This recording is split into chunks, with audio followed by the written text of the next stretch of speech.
നബി സല്ലല്ലാഹു അലൈഹി വസല്ലം തങ്ങൾ പറഞ്ഞല്ലോ, നീ ആരുടെ കൂടെയാണ് കൂടുന്നത് എന്ന് ശരിക്ക് ആലോചിച്ച് ചെയ്യണേ എന്ന് ഹബീബായ നബിയുനാ റസൂലുള്ളാഹി സല്ലല്ലാഹു അലൈഹി വസല്ലം തങ്ങൾ പറഞ്ഞിട്ടുണ്ട്. പരിശുദ്ധ ഖുർആൻ സൂറത്തുൽ ഫാത്തിഹയിൽ അല്ലാഹു പറഞ്ഞത് സിറാത്തൽ ലദീന അൻഅംത അലൈഹിം, വിശ്വാസത്തിന്റെ കാര്യത്തിലും കർമ്മത്തിന്റെ കാര്യത്തിലും നിങ്ങൾ കൂടേണ്ടത് സിറാത്തൽ ലദീന അൻഅംത അലൈഹിം, അല്ലാഹുവേ നീ അനുഗ്രഹം ചെയ്ത ആളുകളുടെ വഴിയിൽ ഞങ്ങളെ ചേർക്കണേ എന്ന്. അങ്ങനെ ഖുർആന്റെ വഴിയിൽ എന്ന് പറഞ്ഞില്ലല്ലോ, മനസ്സിലായില്ല? ശരിക്കും പറയേണ്ടത് എന്താ? തറക്തു ഫീകും അംറൈൻ, രണ്ടു കാര്യങ്ങൾ ഞാൻ നിങ്ങളിൽ വിട്ടേച്ചു പോയിട്ടുണ്ട്. ലൻ തദില്ലൂ മാ തമസ്സക്തും ബിഹിമാ, ആ രണ്ടു കാര്യവും നിങ്ങൾ മുറുകെ പിടിക്കുമ്പോൾ നിങ്ങൾ വഴികേടിലാവുകയില്ല എന്ന് ഹബീബായ നബിയുനാ റസൂലുള്ളാഹി സ്വല്ലല്ലാഹു അലൈഹി വസല്ലം. ആ രണ്ടു കാര്യങ്ങളും നിങ്ങൾ മുറുകെ പിടിക്കുമ്പോൾ നിങ്ങൾ വഴികേടിലാവുകയില്ല. ഒന്ന് കിതാബുല്ലാഹ്, അല്ലാഹുവിന്റെ ഖുർആനാണ്. വസുന്നത്തു റസൂലിഹി വസുന്നതി, എന്റെ ചര്യയുമാണെന്ന ഹബീബായ നബിയുനാ റസൂലുള്ളാഹി സല്ലല്ലാഹു അലൈഹി വസല്ലം. അപ്പൊ ശരിക്കും പറയേണ്ടത് നേരായ വഴിയിൽ ഞങ്ങളെ നയിക്കണമേ അല്ലാഹ്. അല്ലാഹുവേ ഖുർആനിന്റെ വഴിയിൽ സുന്നത്തിന്റെ വഴിയിൽ എന്നല്ലേ ഞാനെല്ലാം പറഞ്ഞത്. സിറാത്തൽ ലദീന അൻഅംത അലൈഹിം, നീ അനുഗ്രഹം ചെയ്ത ആളുകളുടെ വഴിയിൽ എന്നാണ്. എന്തുകൊണ്ട് ആരാണ് അല്ലാഹു അനുഗ്രഹം ചെയ്തവർ എന്ന് മറ്റൊരായത്തിൽ അല്ലാഹു പറയുന്നുണ്ട്. ومن يطع الله والرسول فأولئك مع الذين أنعم الله عليهم من النبيين والصديقين والشهداء والصالحين. ومن يطع الله والرسول, അല്ലാഹുവിനെയും അല്ലാഹുവിന്റെ റസൂലിനെയും ഒരാൾ അക്ഷരം പ്രതി വെളിപ്പെടുന്നുവെങ്കിൽ ഫഉലൈക മഅല്ലദീന അൻഅമ അല്ലാഹു അലൈഹിം, അവർ അല്ലാഹു അനുഗ്രഹം ചെയ്തവരുടെ കൂട്ടത്തിലാണ് അവർ ഉണ്ടാവുക. എന്നിട്ട് അവിടെ പറയുന്നുണ്ട് അല്ലാഹു അനുഗ്രഹം ചെയ്ത ആളുകൾ ആരൊക്കെയാണെന്ന്. മിനൻ നബിയ്യീൻ, നബിമാരാണവർ. വസ്സുദ്ദീഖീൻ, സുദ്ദീഖീങ്ങളാണവർ. ശുഹദാക്കളാണവർ. വസ്സാലിഹീൻ, സ്വാലിഹീങ്ങളുമാണവർ എന്ന് പരിശുദ്ധമായ ഖുർആൻ. അപ്പൊ അല്ലാഹുവേ ഞങ്ങളുടെ പ്രവാചകന്മാരുടെ വഴിയിൽ ചേർത്തി തരണേ, ശുഹദാക്കളുടെ വഴിയിൽ ചേർക്കണേ, സ്വാലിഹീങ്ങളുടെ വഴിയിൽ ചേർക്കണേ എന്ന് പറയാൻ, എന്ന് ദുആ ചെയ്യാനാണ് അല്ലാഹു പറഞ്ഞത്. അൽഹംദുലില്ലാഹ്, സമസ്ത എന്ന് പറഞ്ഞാൽ ആ സ്വാലിഹീങ്ങളുടെ കൂട്ടായ്മയാ. നമ്മളൊന്നും ആലോചിക്കേണ്ട കാര്യമൊന്നുമില്ല. ആ മഹത്തായ പാതയിലൂടെ ജീവിച്ച, ആശയാദർശങ്ങളിലൂടെ ജീവിച്ചു പോയാൽ പിഴക്കാനില്ല. കാരണം എന്തുകൊണ്ട്? സ്വത്ത് കൊള്ളയടിക്കുന്നതിനേക്കാളും ഇന്ന് കൊള്ളയടിക്കപ്പെടുന്നത് ഈമാനാണ്. ഇന്ന് കൊള്ളയടിക്കപ്പെടുന്നത് ഈമാനാണ്. എൻ്റെ പ്രിയമുള്ള സഹോദരങ്ങളെ, ഈമാനാണ് അല്ലേ? ഈമാൻ. ചില ആളുകൾ വന്ന് നമ്മൾ പെട്ടെന്ന് പറഞ്ഞു കേട്ട് നമുക്ക് തോന്നുന്നു അങ്ങനെ. പുണ്യ നബി സല്ലല്ലാഹു അലൈഹി വസല്ലം തങ്ങൾ പറഞ്ഞത് ഉർഖുബു മുഹമ്മദൻ ഫീ അഹ്ലിഹി, എന്റെ കുടുംബത്തെ കണ്ടാൽ നിങ്ങൾ എന്നെ കാണുന്ന പോലെ മനസ്സിലാക്കിക്കോളൂ എന്ന് നബിയുനാ റസൂലുള്ളാഹി.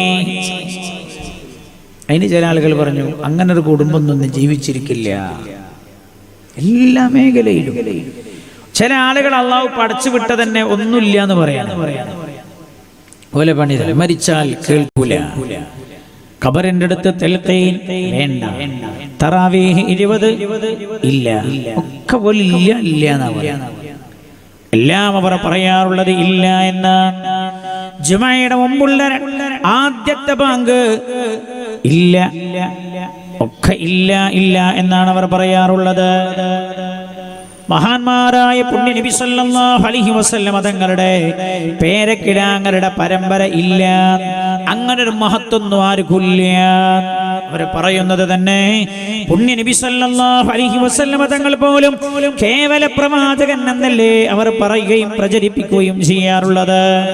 കേവല പ്രവാചകൻ, ഒരു സാധാരണ മനുഷ്യൻ, അല്ലെങ്കിൽ പ്രവാചകന്മാരുടെ കൂട്ടത്തിൽ കേവലം ഒരു പ്രവാചകൻ എന്നല്ലേ അവർ പറയാറുള്ളത്.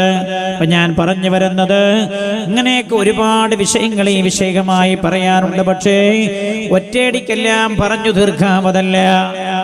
ഏത് വഴിയാണ് ഈമാനിന്റെ വഴിയിൽ നമ്മൾ സ്വീകരിക്കേണ്ടത് എന്ന് അള്ളാഹു പറഞ്ഞത്, നിങ്ങൾക്കിടയിൽ ജീവിക്കുന്ന അള്ളാഹുവിനെ പേടിച്ച് ജീവിച്ച മഹാന്മാരായ സ്വാലിഹീങ്ങൾ ആരാണോ, അവർ ജീവിച്ച വഴി ഏതാണോ, അവർ വിശ്വസിച്ച വിശ്വാസം ഏതാണോ, അത് നിങ്ങൾ പിന്തുടർന്നാൽ മതി. എന്നാ നിങ്ങൾക്ക് ജയിക്കാൻ കഴിയും. അല്ലേ? ശരിയാണ്. ആരാ? ഞാൻ ഈ പറഞ്ഞ പോലെയുള്ള മഹാനായ വരക്കൽ മുല്ലക്കോയ തങ്ങൾ വരകൾ അല്ലാഹു അവരുടെ ദറജ ഉയർത്തി കൊടുക്കുമാറാകട്ടെ. ഇപ്പോഴാ സമസ്ത ഉണ്ടായ സമസ്ത പുതിയൊരു പ്രസ്ഥാനം, ഒരു പുതിയ പ്രസ്ഥാനം ഉണ്ടാക്കിയതല്ലേ. ആശയാദർശങ്ങൾ അങ്ങനെ പുതിയതല്ല. പഴയ കാലത്തുള്ള ഹബീബായ നബിയുനാ റസൂലുള്ളാഹി സല്ലല്ലാഹു അലൈഹി വസല്ലം തങ്ങളുടെ കാലഘട്ടം മുതലേ സ്വഹാബികളിലൂടെ അനുവർത്തിച്ചു വരുന്ന പരിശുദ്ധമായ ദീൻ. കേരളക്കാർ വലിയ ഭാഗ്യമുള്ള ആളുകളാണ്. ഞാൻ എൻ്റെ കൂടെ ഉംറക്കോ ഹജ്ജിനോ ആളുകൾ വന്നാൽ അവർക്ക് പരിശുദ്ധമായ മക്കയിൽ ഒരു പർവ്വതം കാണിച്ചു കൊടുക്കാറുണ്ട്. ആ പർവ്വതമേതാ?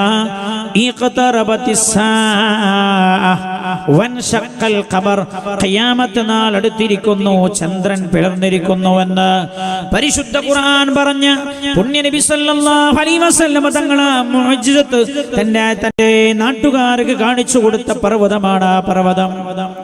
ആ മുഅ്ജിസത്ത് കാണിച്ചു കൊടുത്ത മലയാണത്. ഞാൻ കൂടെയുള്ള ആളുകളോട് പറയാറുണ്ട്, എന്തിനാണ് ഈ പർവ്വതം കാണിച്ചു തരുന്നതെന്നറിയാമോ? നമ്മിലേക്ക് എത്തിച്ചേർന്ന വിശ്വാസം ഈ പർവ്വതവുമായി കണക്റ്റ് ആണെന്ന് പറയാറുണ്ട്.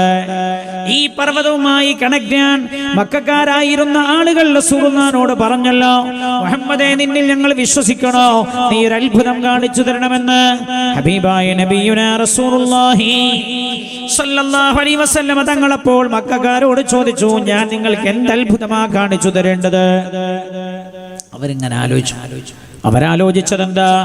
ഒരിക്കലും മുഹമ്മദിന് കാണിക്കാൻ പറ്റാത്തൊരു കാര്യമാകണം പറയേണ്ടത്. അവരിങ്ങനെ നോക്കുമ്പോ ചന്ദ്രൻ ഉദിച്ചിരിക്കുകയാണ്. 14-ാം രാവിന്റെ ചന്ദ്രനാണ്. അവർ പുണ്യ നബി സല്ലല്ലാഹു അലൈഹി വസല്ലം തങ്ങളോട് പറഞ്ഞു, മുഹമ്മദേ, ഈ ആകാശത്തിലുള്ള ചന്ദ്രനെ 2 പിളർപ്പാക്കി കാണിക്കാൻ നിനക്ക് കഴിയുമോ? എങ്കിൽ ഞങ്ങൾ നിന്നോട് വിശ്വസിക്കാമെന്ന് പുണ്യ നബി സല്ലല്ലാഹു അലൈഹി വസല്ലം മക്കയിലുണ്ടായിരുന്ന ഒരു ഉയർന്ന പ്രദേശത്ത് കയറിയിട്ട് അല്ലാഹുവിന്റെ ഹബീബ് ആ ചന്ദ്രന്റെ നേരെ കൈകൊണ്ടിട്ട് ആംഗ്യം കാണിച്ചല്ലോ 2 പിളർപ്പാവാൻ. അത്ഭുതം! ചന്ദ്രൻ 2 പിളർപ്പായി 2 ഭാഗത്തേക്ക് അങ്ങ് മാറി നിന്നു. മക്കക്കാരെ വിശ്വസിച്ചില്ല. അവർ പറഞ്ഞു, മുഹമ്മദേ, ഇന്നക ലസാഹിറുൻ മുബീൻ. ഇത്ര വലിയ മാരണക്കാരനാണ് നീ എന്ന് ഞങ്ങൾ മനസ്സിലാക്കിയില്ലായിരുന്നു. എന്നാൽ കൊടുങ്ങല്ലൂരിനടുത്ത് തന്റെ കൊട്ടാരമുറ്റത്തിരിക്കുകയായിരുന്ന ചേരമാൻ പെരുമാളാണത് കാണുന്നത്. എന്റെ കൊട്ടാരമുറ്റത്തിരിക്കുമ്പോ കാണുന്നത് ചന്ദ്രൻ പിളർപ്പായി 2 ഭാഗത്തേക്ക് മാറുന്നത്. ചേരമാൻ പെരുമാൾ കൊട്ടാരത്തിലുള്ള ജ്യോത്സ്യന്മാരെ വിളിച്ചന്വേഷിച്ചു, എന്താണ് ഇതിന്റെ രഹസ്യം? അവർ പറഞ്ഞതിലൊന്നും, അവർ കൊടുത്ത മറുപടിയിലൊന്നും അയാൾക്ക് സംതൃപ്തി തോന്നില്ല. അന്വേഷണം തുടർന്നുകൊണ്ടേ ഇരുന്നല്ലോ. അപ്പോഴാണല്ലോ ഒരഭിപ്രായ പ്രകാരം സിലോണിലുള്ള ആദം അലൈഹിസ്സലാമിന്റെ കാൽപാദങ്ങൾ കാണാൻ പോകുന്ന അറബികളായിരുന്നു എന്ന ഒരഭിപ്രായ പ്രകാരം പറയപ്പെടുന്നത്. അതല്ല, കേരളത്തിലേക്ക് കച്ചവടത്തിന് വന്നവരായിരുന്നു എന്നാണ് മറ്റഭിപ്രായം. ഏതായാലും ശരി, ചേരമാൻ അങ്ങനെ അറബികളെ കാണാനിടയായി. അന്വേഷണം തുടർന്നുകൊണ്ടിരിക്കുന്നതിന്റെ ഭാഗമായി അവരോടും ഈ കാര്യം പറഞ്ഞപ്പോഴാണ് അവർ പറഞ്ഞത്, ഞങ്ങളുടെ നാട്ടിലൊരു പ്രവാചകൻ വന്നിട്ടുണ്ട്. ആ പ്രവാചകന്റെ നാട്ടുകാർ ആ പ്രവാചകൻ അവരോട് വിശ്വസിക്കാൻ ആവശ്യപ്പെട്ടപ്പോ ഒരത്ഭുതം കാണിക്കാൻ പറഞ്ഞു. അപ്പോഴാണ് ആ പ്രവാചകനോട് അവർ പറഞ്ഞത്, ചന്ദ്രനെ 2 പിളർപ്പാക്കി കാണിക്കണം എന്ന്. അപ്പോൾ ആ പ്രവാചകൻ കൈകൊണ്ട് ആംഗ്യം കാണിച്ചപ്പോഴാണ് ചന്ദ്രൻ 2 പിളർപ്പായി മാറിയത് എന്ന് ഈ അറബികൾ ചേരമാൻ പെരുമാളിനോട് പറഞ്ഞപ്പോ ചേരമാൻ പെരുമാളിന് അല്ലാഹുവിന്റെ ഹബീബിനെ കാണണം എന്ന ആഗ്രഹമുണ്ടായി. അങ്ങനെ കച്ചവട സംഘത്തോടൊപ്പം പുറപ്പെട്ടല്ലോ. മക്കയിൽ ചെന്നല്ലോ. പുണ്യ നബിയോട് വിശ്വസിച്ചല്ലോ സല്ലല്ലാഹു അലൈഹി വസല്ലം. അല്ലാഹുവിന്റെ ഹബീബ് താജുദ്ദീൻ എന്ന പേര് വെക്കുകയും ചെയ്തല്ലോ. മാസങ്ങൾ കഴിഞ്ഞു. അല്ലാഹുവിന്റെ ഹബീബ് ഏതാനും ചില അനുചരന്മാരെ അദ്ദേഹത്തിന്റെ കൂടെ കേരളത്തിലേക്ക് തന്നെ പറഞ്ഞേക്കുകയാണ്. വിശുദ്ധ ഇസ്ലാമിക പ്രബോധനത്തിനായി അവർ വരുന്ന വഴിക്കാണല്ലോ സലാലയുടെ കടൽ തീരത്തൂടെ കടന്നു പോകുമ്പോഴാണല്ലോ രോഗം മൂർജിച്ചത്. അങ്ങനെ രോഗം മൂർജിച്ചു. കപ്പൽ കടക്കണയിച്ചു. കൂടെയുള്ളവരും അവിടെ ഇറങ്ങി. ചേരമാൻ പെരുമാളിന്റെ രോഗം മൂർജിച്ചപ്പോഴാണത്രേ അദ്ദേഹം ദുആ ചെയ്തത്, കാലാവസ്ഥ അനുകൂലമാക്കി തരണേ അല്ലാ എന്ന്. കാലാവസ്ഥ അനുകൂലമാക്കി തരണേ എന്ന്. അതുകൊണ്ടാണത്രേ മരുഭൂമിക്കിടയിൽ ഒരു കേരളമുണ്ടായത്. സലാല കണ്ട ആളുകൾക്കറിയാം മരുഭൂമിക്കിടയിൽ ഒരു കേരളമാണ് സലാല എന്ന്. തെങ്ങുണ്ടവിടെ, കവുങ്ങുണ്ടവിടെ, വെറ്റില ഉണ്ടവിടെ, കർമൂസ് ഉണ്ടവിടെ, ഇവിടെ കിട്ടുന്നതെല്ലാം ഉണ്ടവിടെ, കപ്പയുണ്ടവിടെ, കയുണ്ട്. മരുഭൂമിക്കിടയിൽ ഒരു കേരളമാണ്.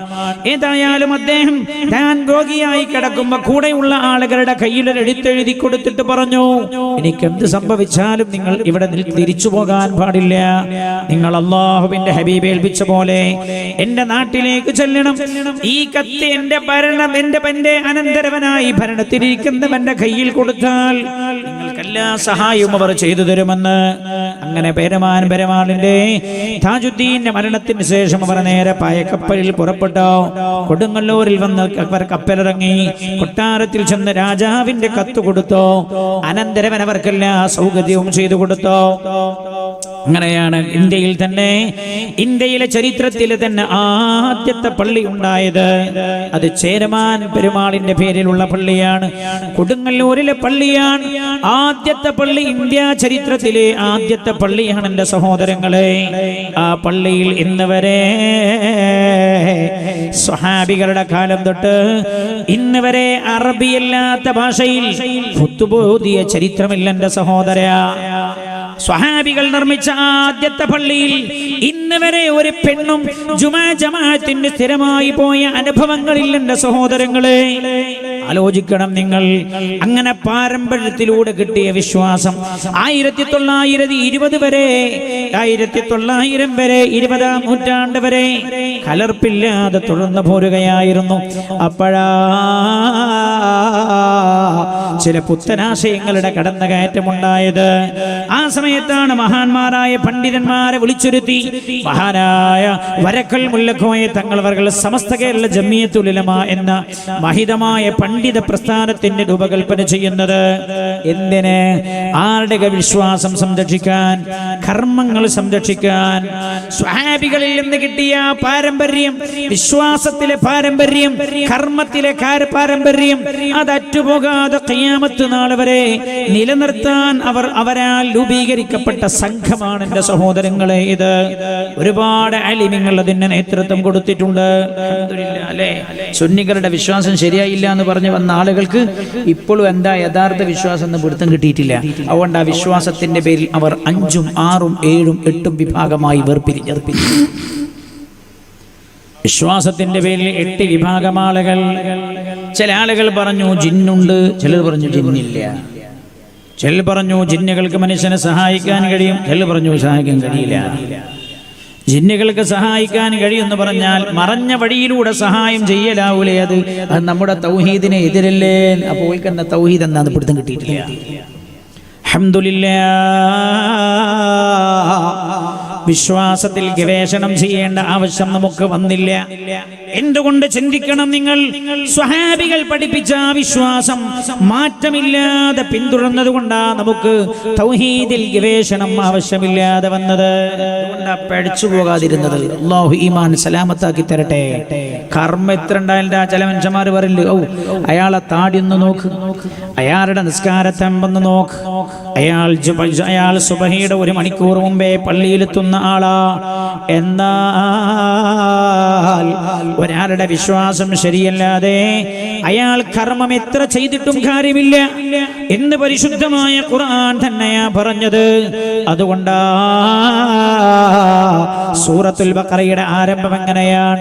അലിഫ് ലാം മീം ذلك الكتاب لا ريب فيه هدى للمتقين الذين يؤمنون بالغيب ويقيمون الصلاة ومما رزقناهم ينفقون الذين يؤمنون بالغيب അദർശമായ കാര്യങ്ങളിൽ വിശ്വസിക്കുന്ന ആളുകൾ വയുഖീമൂന സ്വലാത്ത് നിസ്കാരം നിലനിർത്തുകയും ചെയ്യുന്ന ആളുകൾ വിശ്വാസം പറഞ്ഞിട്ട് കർമ്മം പറഞ്ഞു. ഈ ആയത്തിന്റെ തഫ്സീൽ മഹാന്മാർ രേഖപ്പെടുത്തുന്നുണ്ട്. ഒരാളുടെ വിശ്വാസം ശരിയായില്ലേ അയാൾ എത്ര കർമ്മങ്ങൾ ചെയ്തിട്ടും കാര്യമില്ല. വിശ്വാസം ശരിപ്പെട്ടവരിൽ നിന്ന് അല്ലാഹു കർമ്മങ്ങൾ സ്വീകരിക്കുകയുള്ളൂ. പരിശുദ്ധ ഖുർആനിൽ പല സ്ഥലത്തും പരിധിയെ കാണാം. യാ അയ്യുഹല്ലദീന ആമനൂ അല്ലാഹു അഭിസംബോധനം ചെയ്യുന്നതോ വിശ്വാസികളെ, വിശ്വസിച്ചവരെ, എന്തെങ്കിലും വിശ്വസിച്ചവരെ എന്നല്ല. പുണ്യ നബി സല്ലല്ലാഹു അലൈഹി വസല്ലം സാധാരണ മനുഷ്യനാണ് എന്ന് വിശ്വസിച്ചവരല്ല. റസൂലുള്ളാഹിന്റെ വാപ്പയും ഉമ്മയും നരകത്തിലാണ് എന്ന് വിളിച്ചു പറയുന്നവരല്ല. വിശ്വാസത്തിന്റെ ഭാഗമാണല്ലോ അത് പായാലും അല്ലെങ്കിലും എന്താ ഞമ്മക്കൊന്ന് ചോദിക്കാൻ പറ്റൂല. വിശ്വാസത്തിന്റെ ഭാഗമാണ്. എന്തുകൊണ്ട്? അശ്ഹദു അല്ലാ ഇലാഹ ഇല്ലല്ലാഹ് വഅശ്ഹദു അന്ന മുഹമ്മദർ റസൂലുള്ളാഹ്. മുഹമ്മദ് നബി സല്ലല്ലാഹു അലൈഹി വസല്ലം തങ്ങൾ വിശ്വാസത്തിന്റെ ഭാഗമാണ്. അതുകൊണ്ട് തന്നെ വിശ്വാസം ശരിപ്പെട്ടല്ലാതെ അല്ലാഹുവിന്റെ ഹബീബിൽ വിശ്വസിക്കേണ്ട മുറപ്രകാരം വിശ്വസിക്കാതിരുന്നാൽ ഒരാളുടെ വിശ്വാസം ശരിയാവില്ല. വിശ്വാസം ശരിയാവാതിരുന്നാൽ കർമ്മം അല്ലാഹു ഖബൂൽ ചെയ്യൂല. ഹമുറാഹിമീനായ അല്ലാഹുവേ, കർമ്മങ്ങളൊക്കെ നീ ഖബൂലാക്കണേ റബ്ബേ. വിശ്വാസം നേരായ വഴിയിലാക്കണേ അല്ലാഹ്. മഹാനായ ശംസുൽ ഉലമാ നവ്വറല്ലാഹു മർഖദ ഈ പണ്ഡിത പ്രസ്ഥാനത്തിന്റെ വഴിയിൽ ഏറെ സേവനം ചെയ്തു പോയൊരു മഹാപണ്ഡിതനാണ് ശംസുൽ ഉലമാ നവ്വറല്ലാഹു മർഖദ. അതേപോലെ മഹാനായ കണ്ണീത്ത് ഉസ്താദ് എത്ര സൂക്ഷ്മതയുള്ള മഹാന്മാരായിരുന്നു അറിയോ. പരിശുദ്ധ ഖുർആൻ ആർക്കാ മാർഗദർശനം ചെയ്യുന്നത് ഖുർആൻ പറഞ്ഞിട്ടുണ്ട്. ഖുർആനിന്റെ ആയത്ത് നോക്കിയ ആർക്കാ അതിൽ നിന്ന് ഹിദായത്ത് കിട്ടുക? സൽമാൻ റുഷ്ദി ഖുർആൻ ഇങ്ങനെ നോക്കിയപ്പോ സൽമാൻ റുഷ്ദിക്ക് കിട്ടിയത് എന്താ? ഖുർആനൊക്കെ അങ്ങോട്ടും ഇങ്ങോട്ടും എതിരാണ്. ശ്രദ്ധിക്കണങ്ങളെ, സൽമാൻ റുഷ്ദി പറഞ്ഞു, ആദ്യം പറഞ്ഞു അവസാനം പറഞ്ഞു എതിരാ, നടുവില് പറഞ്ഞു പിന്നെ പറഞ്ഞു, തമ്മിൽ തലിം പാരില്ല. സൽമാൻ റുഷ്ദി ഖുർആൻ പഠിക്കാൻ ശ്രമിച്ചതാണത്. ആർക്കാണ് അല്ലാഹു ഖുർആനിലൂടെ ഹിദായത്ത് നൽകുന്നത്? ഖുർആൻ തന്നെ പറഞ്ഞല്ലോ, ഹുദൽ ലിൽ മുത്തഖീൻ. എല്ലാം ശ്രദ്ധിക്കണേ, ഹുദൽ ലിൽ മുത്തഖീൻ. മുത്തഖീങ്ങൾക്കാണ് ഖുർആൻ മാർഗദർശനം നൽകുന്നത്. അപ്പൊ മുത്തഖീങ്ങളായ മനുഷ്യന്മാര് ഖുർആൻ നോക്കി പറഞ്ഞു തന്ന കാര്യം അത് സത്യമായിരിക്കുന്നതാണ്. അതാണ് സത്യമായിരിക്കുമെന്ന് ഹബീബായ നബിയുനാ റസൂലുള്ളാഹി സ്വല്ലല്ലാഹു അലൈഹി വസല്ലം തങ്ങളും അങ്ങനെയാണല്ലോ നമ്മെ പഠിപ്പിച്ചത്. ഖുർആന്റെ തഫ്സീറുകൾ റസൂലുള്ളാഹി ആർക്ക് പറഞ്ഞു കൊടുത്തു? സ്വഹാബികൾ അത് അടുത്ത തലമുറക്ക് പറഞ്ഞു കൊടുത്തു. അങ്ങനെ ഖുർആൻ സ്വന്തം ഇഷ്ടപ്രകാരം വ്യാഖ്യാനിക്കാൻ പറ്റൂല. ചില ആളുകൾ ഡിക്ഷണറി ഉണ്ടായാൽ, അറബി ഭാഷ അറിയുകയും ചെയ്താൽ ഖുർആനിൽ നിന്ന് ഞങ്ങൾക്ക് കാര്യങ്ങൾ മനസ്സിലാക്കാൻ കഴിയുമെന്ന് പറയുന്ന ആളുകൾ അവർ പിഴച്ചു പോയവരാണ്. ഖുർആൻ സ്വന്തം ഇഷ്ടപ്രകാരം അർത്ഥം പറയാൻ പറ്റൂല. ലാ തുഹർരിക് ബിഹി ലിസാനക ലിതഅജല ബിഹി ഇന്ന അലൈനാ ജംഅഹു വഖുർആനഹു فإذا قرأناه فاتبع قرآنه ثم إن علينا بيانه. നമ്മൾ വിശദീകരിച്ചു തരും ഖുർആനെ. ثم إن علينا بيانه فإذا قرأناه فاتبع قرآنه لا تحرك به لسانك لتعجل به. ഹബീബായ നബിയേ, ജിബ്രീൽ അലൈഹിസ്സലാം അങ്ങേക്ക് ഖുർആൻ ഓതിത്തരുമ്പോ മറന്നു പോകുമോ എന്ന പേടിയിൽ നിങ്ങൾ ധൃതിയിൽ നാവ് ചലിപ്പിക്കുകയും അത് പഠിക്കുകയും ചെയ്യേണ്ട നബിയേ. لا تحرك به لسانك لتعجل به إن علينا جمعه وقرآنه. പരിശുദ്ധമായ ഖുർആനിനെ അത് ഒരുമിച്ച് നൽകേണ്ട അങ്ങേക്ക് അത് ഒരുമിച്ച് കൂട്ടി നൽകേണ്ട ബാധ്യത നമ്മൾ ഏറ്റെടുത്തതായ റസൂലല്ലാഹ്. അതേപോലെ ഖുർആൻ എങ്ങനെയാണ് ഓതേണ്ടത് എന്ന് നിങ്ങൾക്ക് നാം ഓതിത്തരും നബിയെ, അതനുസരിച്ച് അങ്ങ് ഓതാവൂ യാ റസൂലല്ലാഹ്. മാത്രമല്ല ثم إن علينا بيانا പരിശുദ്ധമായ ഖുർആന്റെ ഓരോ ആയത്തുകൾ കൊണ്ടുമുള്ള അർത്ഥമെന്ത് എന്ന് നാം നിങ്ങൾക്ക് പറഞ്ഞു തരും യാ റസൂലല്ലാഹ്. അതനുസരിച്ച് മാത്രമേ അങ്ങ് പറയാവൂ നബിയെ എന്ന് അല്ലാഹുവിന്റെ പരിശുദ്ധമായ ഖുർആൻ. പരിശുദ്ധ ഖുർആൻ, അല്ലാഹുവിന്റെ പരിശുദ്ധ ഖുർആൻ പഠിക്കണം, നമ്മൾ മനസ്സിലാക്കണം. ഈ ഖുർആൻ ഇറങ്ങിയ കാലഘട്ടത്തിൽ അവരെങ്ങനെയാണ് ഓരോ ആയത്തിനും അർത്ഥം കൊടുത്തത്? അത് റസൂലുള്ളാഹിക്ക് പറഞ്ഞു കൊടുത്തതാണ്. അതവർ അടുത്ത തലമുറക്ക് പകർന്നു കൊടുത്തോ? അങ്ങനെ പാരമ്പര്യമായി കിട്ടിയതാ നമുക്ക് നമ്മുടെ ഈമാൻ. പരിശുദ്ധമായ ഖുർആനിന്റെ ഓരോ ആയത്തുകളും അങ്ങനെ പാരമ്പര്യത്തിലൂടെ കിട്ടിയതാ. ആ വിശ്വാസത്തിൽ ഉറച്ചു നിൽക്കാൻ കഴിയാർക്കാ? മുത്തഖീങ്ങൾക്കാണ് എന്ന് ഖുർആൻ. മുത്തഖി എന്ന് പറഞ്ഞാൽ എന്താ? നല്ല ശ്രദ്ധിക്കണേ. മുത്തഖി, ഞാൻ എന്തുകൊണ്ട് കണ്ണി തുതാന് പേക്കൂലെന്നൊക്കെ എങ്ങനെ നിങ്ങളോട് പറയാന്ന് വെറുതെ ചോദിക്കരുത്. ഞാനതാ പറയാൻ പോണത്.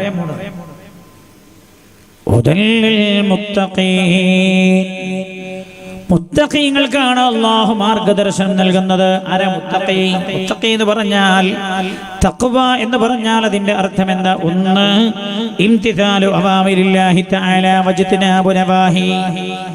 അല്ലാഹു ൊക്കെയും ചെയ്യുകയും അല്ലാഹു നിരോധിച്ച കാര്യങ്ങളെല്ലാം ജീവിതത്തിൽ നിന്ന് വിട്ടുനിൽക്കുകയും ചെയ്യലാണ് തഖ്വ. എന്നാൽ തഖ്വക്ക് മറ്റൊരർത്ഥമുണ്ട്. എന്താ മറ്റൊരു വ്യാഖ്യാനം കൊടുത്തത്? തർക്കും മാ ലാ ബിഹി ബഅസുൻ ഹദറൻ മിമ്മാ ബിഹി ബഅസുൻ. ശ്രദ്ധിക്കണേ. തർക്കുമാ, ഒരു കാര്യത്തെ ഉപേക്ഷിക്കലാണ്.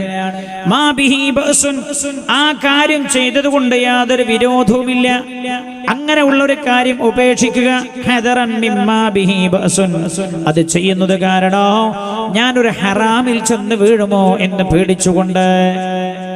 മനസ്സിലായില്ല? ഹലാലാണ് ആ കാര്യം, പക്ഷെ അത് മുഖേന ഒരു ഹറാമിലേക്ക് പോകുമെന്ന് പേടിച്ചിട്ട് ആ ഹലാലും ഞാൻ ചെയ്യില്ല എന്ന് തീരുമാനിക്കാം. അതിനാ തഖ്വ എന്ന് പറയാം. അങ്ങനെയുള്ള ആളുകൾക്കാണ് അല്ലാഹു ഖുർആൻ കൊണ്ട് മാർഗദർശനം ചെയ്യുക.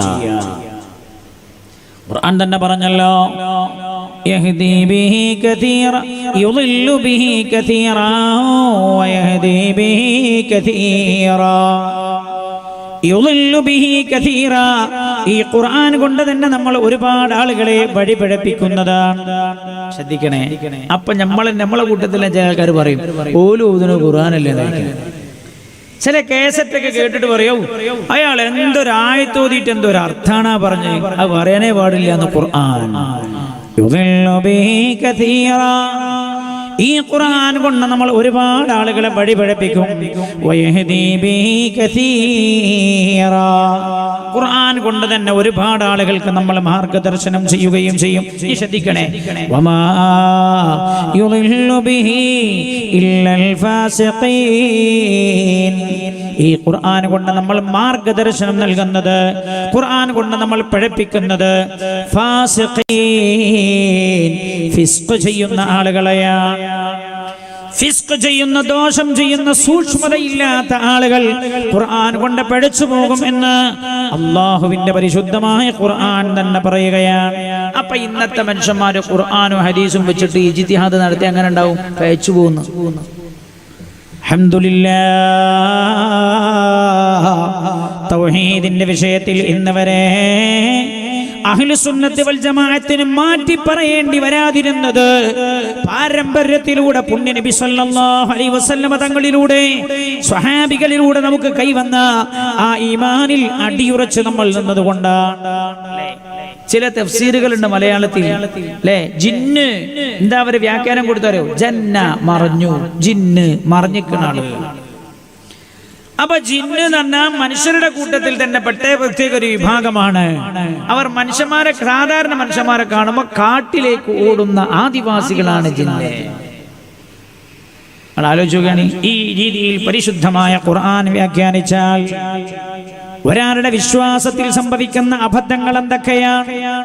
അർഹമുർറാഹിമീനായ റബ്ബ് സുബ്ഹാനഹു വ തആല കാത്തുരക്ഷിക്കുമാറാകട്ടെ.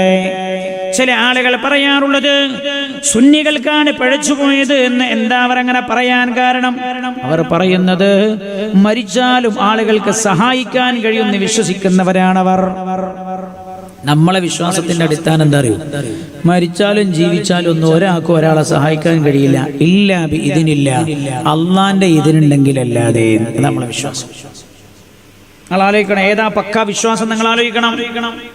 അള്ളാഹുവിന്റെ ഇതിനുണ്ടായെങ്കിലല്ലാതെ, അള്ളാഹുവിന്റെ കഴിവ് കൊണ്ടല്ലാതെ ജീവിച്ചിരിക്കുന്നവനാണെങ്കിലും മരിച്ചവനാണെങ്കിലും വേറെ ഒരാളെ സഹായിക്കാൻ കഴിയില്ല. ആ സഹായിക്കണോ അള്ളാഹു തന്ന കഴിവ് വേണം എന്ന് വിശ്വസിക്കുന്നവരാ നമ്മൾ. അള്ളാഹുവിന്റെ ഇതിന് കൊണ്ടല്ലാതെ ചെയ്യാൻ കഴിയില്ല. അതാ നമ്മുടെ വിശ്വാസത്തിന്റെ അടിസ്ഥാനം. ചില ആളുകൾ പറഞ്ഞെന്താ, അത് ജീവിച്ചിരിക്കുന്നവർക്ക് മാത്രമേ അള്ളാന്റെ ഇതിനോട് സഹായിക്കാൻ കഴിയുള്ളൂ, മരിച്ച ഇതിനോട് സഹായിക്കാൻ കഴിയില്ല. ആ വിശ്വാസത്തിൽ ന്യൂനതയല്ലേ? വിശ്വാസത്തിന്റെ ന്യൂനതയല്ലേ അത്? വിശ്വാസം ശരിയായിട്ടില്ല. അല്ലാഹു എന്താ പരിശുദ്ധ ഖുർആനിൽ അല്ലാഹു പറഞ്ഞത്? വല്ലാഹു അലാ കുല്ലി ഷൈഇൻ ഖദീർ.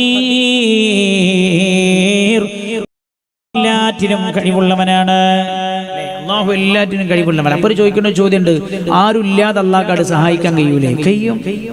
പക്ഷേ അല്ലാഹു ഭൂമിയിൽ മനുഷ്യരുമായി അല്ലാഹുവിന്റെ ഇടപെടൽ എല്ലാം നേരിട്ടല്ല മുഖേനയാണ്.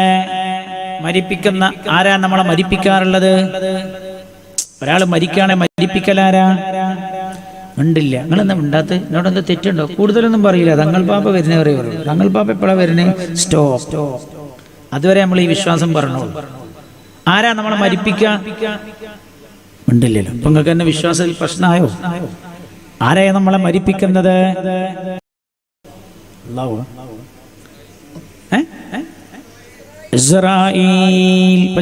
അസ്രായീലാ മരിപ്പിക്കണേ. നമ്മൾ പറഞ്ഞ അള്ളാഹു റബ്ബാണ് അസ്രായീലിന് കഴിവ് കൊടുത്ത്. അസ്രായീൽ മുഖേനയാണ് അള്ളാഹു ഇത് ചെയ്യുന്നത്.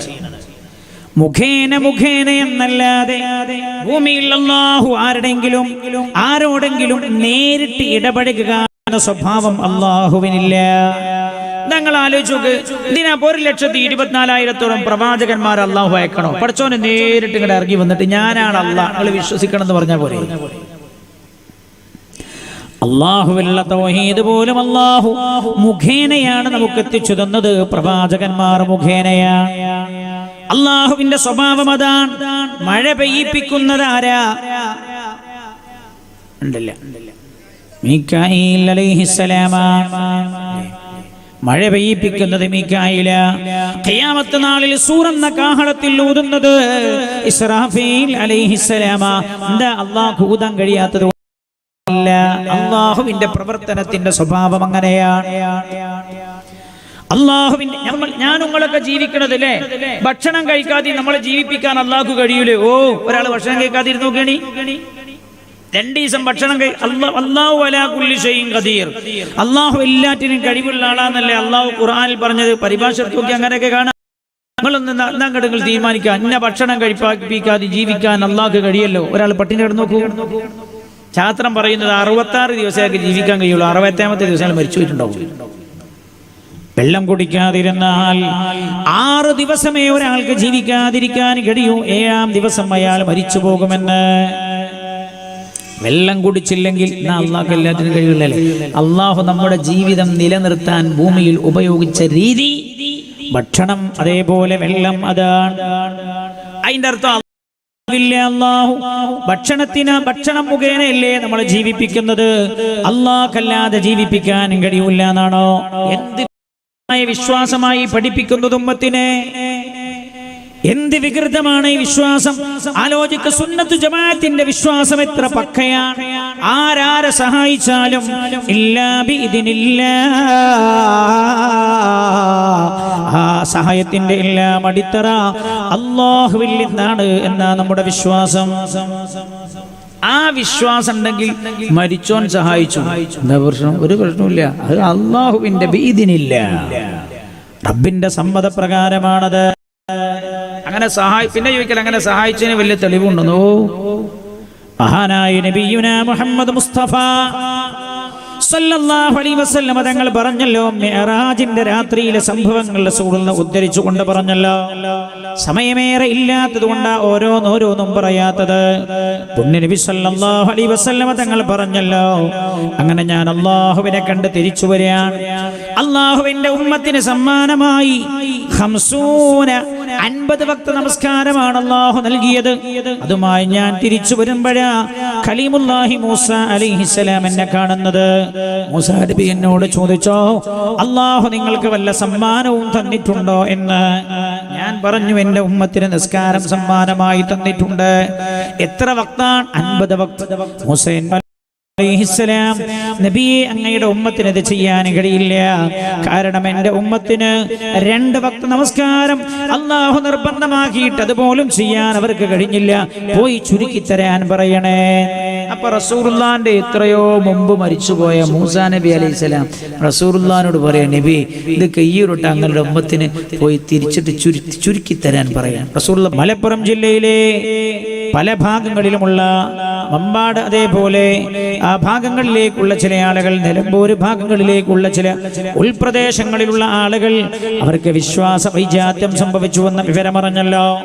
എല്ലാ മുസ്ലിം സംഘടനകളും പലരും ശ്രമിച്ചിട്ട് മറുപടി എടുക്കാൻ പറ്റില്ല. എല്ലാവരും കൂടി വന്നു ശംസുൽമാന്റെ അടുത്ത്, മഹാനവർകളുടെ അടുത്ത്. അന്ന് പിന്നെ ഇസങ്ങളൊന്നുമില്ല. എല്ലാവരും വന്നിട്ട് പറഞ്ഞു, ഇതൊരു വലിയ ദുരന്ത. അതുകൊണ്ട് ഈ ദുരന്തത്തിൽ നിന്ന് ഉമ്മത്തിനെ രക്ഷപ്പെടുത്താൻ അങ്ങേക്ക് കഴിയൂ. വാദപ്രതിവാദം നടന്നില്ലേ? ആ വാദപ്രതിവാദത്തിൽ തന്നെ ഫത്വ നൽകാനുള്ള പക്വതയിലേക്ക് മഹാനവറുകൾ എത്തിച്ചേർന്നിട്ടുണ്ടായിരുന്നു. അങ്ങനെയുള്ള മഹാന്മാരായ ആലിമീങ്ങളിലെ ഇവിടെ ഖാദിയാനികൾ വന്നപ്പോൾ ചോദിച്ചല്ലോ, ഖാദിയാനികൾ മുസ്ലിങ്ങളാണോ? ലോകത്ത് ആദ്യം ഖാദിയാനികൾ മുസ്ലിങ്ങളല്ല എന്ന് ഫത്വ കൊടുത്തതാരാ? മഹാനായ ശംസുൽ ഉലമാ നബ്ബറല്ലാഹു മർഖദ.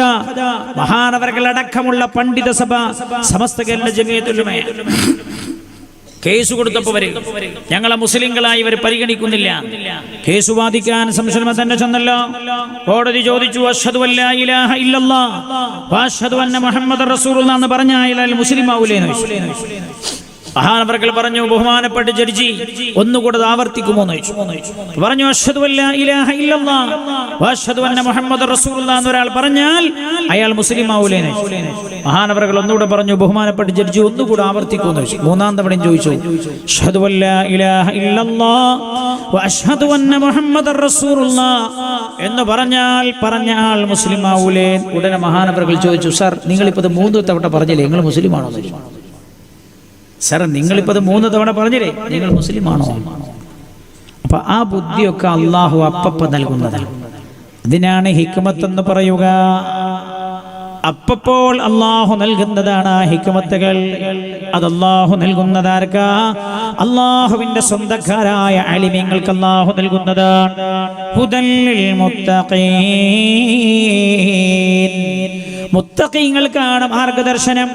അപ്പൊ അങ്ങനെയുള്ള ആളുകൾ പറഞ്ഞു തന്ന വഴികൾ നിങ്ങൾക്ക് പിഴച്ച വഴിയാവൂല എന്ന് ഖുർആൻ സാക്ഷ്യപ്പെടുത്തുന്നുണ്ട്. ഇനി മഹാനായ കണ്ണിയത്ത് ഉസ്താദ് അവരെ കുറിച്ചോ, കണ്ണിയത്ത് ഉസ്താദിന്റെ സൂക്ഷ്മതയെ കുറിച്ച് പറയണോ? ആ മഹാനെ കുറിച്ച് പറയണോ? മഹാനവറുകൾ വായക്കാട്ടൻ ദാറുൽ ഉലൂമിൽ ദർസ് നടത്തിയിട്ടുണ്ടായിരുന്നു. ആ ദർസ് നടത്തുന്ന സമയത്താണ് തൊട്ടടുത്ത വീട്ടിൽ നിന്ന് മഹാനവറുകൾക്ക് കഞ്ഞി കൊണ്ടുപോയി കൊടുക്കാറുണ്ട്. എല്ലാ ദിവസവും അങ്ങനെയുള്ള ഉസ്താദുമാർക്ക് ഓരോ വീട്ടിൽ നിന്നായിരിക്കുമല്ലോ ചെലവ്. ബക്കറ്റ്, ഈ ബക്കറ്റ് നിങ്ങളടുത്തേക്ക് വരുന്നു, നിങ്ങളെല്ലാവരും അകമഴിഞ്ഞ് സഹായിക്കണം എന്ന് ഓർമ്മപ്പെടുത്തുന്നു. 2 ദിവസത്തെ പരിപാടിയാണ്. പരമമായി മറ്റൊരു ലക്ഷ്യത്തെക്കുറിച്ച് നിങ്ങൾക്ക് അറിയാമല്ലോ. സഹചാരി റിലീഫ് സെല്ലിന്റെ ഭാഗമായിട്ട് കൂടെ ഇനി പരിപാടി ഇവിടെ നടക്കുന്നത്. സഹചാരി നിങ്ങളുടെ നാട്ടിൽ എന്തൊക്കെ സേവനം ചെയ്യുന്നത് ഞാൻ പറയണ്ട. കേരളം ഒട്ടാകെ എന്തൊക്കെ ചെയ്യുന്നു എന്ന് ഞങ്ങളോട് പറയണ്ടല്ലോ. നിങ്ങളുടെ നാട്ടിൽ എന്താ ചെയ്യുന്നൊന്നും നിങ്ങളോട് പറയണ്ട. കാരണം നിങ്ങൾ അത് അനുഭവിച്ചിരിക്കുന്ന ആളുകളാണ്. രോഗികളായ ആളുകൾക്ക് മരുന്ന് നൽകുക, അവശരായ രോഗികളെ സംരക്ഷിക്കാനുള്ള സംവിധാനങ്ങൾ, ഒരുപാട് കാര്യങ്ങൾ അവർ ചെയ്തുകൊണ്ടിരിക്കുകയാണ്. അപ്പൊ നിങ്ങൾ എല്ലാവരും ചെയ്യേണ്ടത് അകമഴിഞ്ഞ് ഇതിനെ സഹായിക്കണം. എത്ര റുപ്യയുടെ ഇവിടെ ബക്കറ്റില് പൈസ? ഇവിടെ സാധാരണ ബക്കറ്റിൽ ഇടാൻ ഉപയോഗിക്കുക എത്ര റുപ്യ ഇല്ലേ?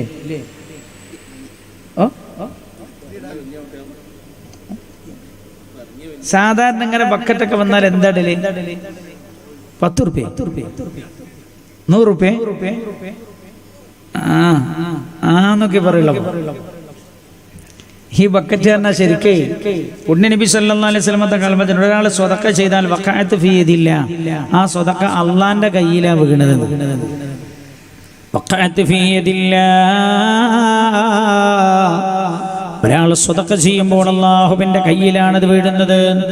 ഞാൻ എൻ്റെ റബ്ബിന്റെ കയ്യിക്കാ വെച്ചു കൊടുക്കണെന്നൊന്ന് വിചാരിച്ചിട്ട് സ്വതക്ക ചെയ്തു. ഞാൻ ഈ വെച്ചു കൊടുക്കുന്നത് എൻ്റെ റബ്ബിന്റെ കയ്യിലേക്കാണ്. അപ്പൊ സെക്രട്ടറി വന്നാലും ഒരേപോലെ കൊടുക്കും, ഒരു കുട്ടി വന്നാലും ഒരേപോലെ കൊടുക്കും. അത് ഖത്തീബ് ഉസ്താദ് വന്നാ 500 കൊടുത്താൽ പോരടി, 2000 കൊടുക്കും. മാഫി ഫായിദ, മാഫി ഫായിദ, ഒരു ഫായിദില്ല. എന്നാ ഖത്തീബ് ഉസ്താദ് വന്നാലും 1 ലക്ഷം കൊടുക്കും. ചെറിയൊരു PM കുട്ടിനെ പറഞ്ഞാൽ അവനും കൊടുക്കും 1 ലക്ഷം. അള്ളാനെ വിചാരിച്ചു കൊടുക്കണം, എങ്ങനെ കൊടുക്കാം? പണ്ട് ഏതൊരു മൊലാലിൻ്റെ അടുത്തൊരു യാചകം വന്ന് കൈ കാണിച്ചപ്പോൾ അയാൾ 10 റുപ്യ എടുത്തെടുത്തു. 10 റുപ്യ എടുത്തു കൊടുത്ത പാടെ 10 റുപ്യനെ കോയിനെ ഇത് പിടിച്ചിട്ട് ഇയാൾ മോലാലിൻ്റെ മുഖത്ത് കയറിയാൻ നോക്കി. ഇയാൾ ചോദിച്ചാൽ എന്താന്ന് ചോദിച്ചു. അല്ല ആചാര്യ 10 റുപ്യ ചായയും കടിയും കിട്ടൂല ആചാര്യ. 10 റുപ്യക്ക് ചായയും കടിയും കിട്ടൂല. നോക്കുമ്പോൾ ചായ മാത്രമേ കിട്ടുള്ളൂ, കടി കിട്ടൂല. കടിക്ക് വേറെ പൈസ. ഇങ്ങനെ ബക്കറ്റ് ദീന്റെ കാര്യത്തിനൊക്കെ വരുമ്പോൾ ഇതിൻ്റെ ഇടയ്ക്കിനോട് ഒരു സുഹൃത്ത് പറഞ്ഞു, അയാളുടെ വീട്ടിൽ നിന്ന് അയാളുടെ ഉസ്താദ് തന്നെയാണ് ആള്, മൂപ്പരെ ഭാര്യ ഏട്ടൻ്റെ ഭാര്യ എല്ലാവരും കൂടി നാട്ടിൽ വയലുണ്ടാവും. വയല് കേൾക്കാൻ വേണ്ടി പോകാൻ നിൽക്കുമ്പോൾ ഇയാളുടെ ഭാര്യനോട് ഏട്ടൻ്റെ ഭാര്യ ചൊല്ലല്ല, കുഞ്ഞോളെ എൻ്റെ അടുത്ത് 10 റുപ്യ ഉണ്ടോന്ന് ചോദിച്ചു. അപ്പോൾ ചോദിച്ചാൽ എന്തിനാ 10 റുപ്യ? അല്ല ബക്കറ്റിൽ ഇടാനാ. ഞാൻ ഇവിടെ നോക്കുമ്പോൾ ഒക്കെ 500, 100, 2000 ഒക്കെ ഉള്ളൂ, 10 റുപ്യ ഇല്ല. അപ്പൊ നമ്മൾ വിചാരിച്ച് മനസ്സിലാക്കി വെച്ചിട്ടുണ്ട്, ഈ ബക്കറ്റ് വന്നാൽ 10 റുപ്യ ഇടേണ്ട സാധനമാണ്. എല്ലാ ആളുകളും നിങ്ങളെ പോക്കറ്റിലുള്ള ഏറ്റവും നല്ല പൈസ ഏതാ അത് എടുത്തിട്ട് കൊടുക്കണം. നാളെ കൊടുക്കാൻ കഴിഞ്ഞോളൊന്നുമില്ല. അള്ളാഹുവാണ് ആയുസ് നിശ്ചയിക്കുന്നവൻ. റബ്ബ് സുബ്ഹാനഹു വ തആല ആരോഗ്യത്തോടെ ഉള്ള ദീർഘായുസ് പ്രദാനം ചെയ്യുമാറാകട്ടെ. ബിസ്മില്ലാഹിർ റഹ്മാനിർ റഹീം. എൻ്റെ ഞാൻ അതിലിട്ടുണ്ട് കേട്ടോ, നിങ്ങളെല്ലാം അല്ലാഹു ബർക്കത്ത് ചെയ്യട്ടെ. റഹ്മുർറഹീമീനായ അല്ലാഹ്, സ്വതക്ക ചെയ്യുന്ന എല്ലാ ആളുകളുടെ സ്വതക്കയും നീ കബൂലാക്കണേ റബ്ബേ. അർഹമായ പ്രതിഫലം അവർക്ക് നീ നൽകണേ അല്ലാഹ്. അവരുടെ ഉദ്ദേശങ്ങളൊക്കെ നീ നിറവേറ്റി കൊടുക്കണേ അല്ലാഹ്. ആ ബക്കറ്റിലെ പൈസ എണ്ണി കഴിഞ്ഞാൽ പറഞ്ഞു കേട്ടോ. നിങ്ങളുടെ എടരിക്കൂടെ എങ്ങനെ ഉഷാറുണ്ട് നോക്കട്ടെ. ഞാൻ ഖുർആൻ ക്ലാസ് തുടങ്ങണ എന്താ പറയണ്ടേന്ന് തിരിയല്ലോ. തമാശ പറഞ്ഞാൽ കുട്ടികൾ വരുന്നുണ്ട്, എല്ലാ രോഗം വഴിഞ്ഞ് സഹായിക്കണം.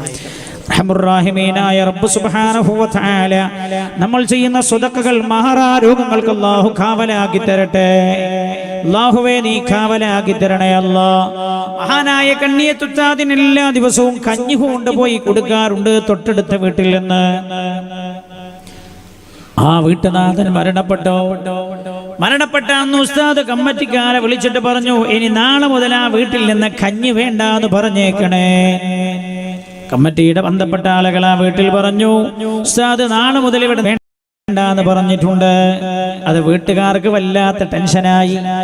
അവർ പറഞ്ഞു, ഭാരവാഹികളോട് നിങ്ങൾ ഉസ്താദിനോട് പറയണം, അപ്പം മരിച്ചതുകൊണ്ട് ഞങ്ങൾക്ക് കഞ്ഞി കൊടുക്കാനുള്ള പ്രയാസങ്ങളൊന്നുമില്ല, ഞങ്ങൾക്ക് അതിനുള്ള സാമ്പത്തികമൊക്കെ ഉണ്ട്.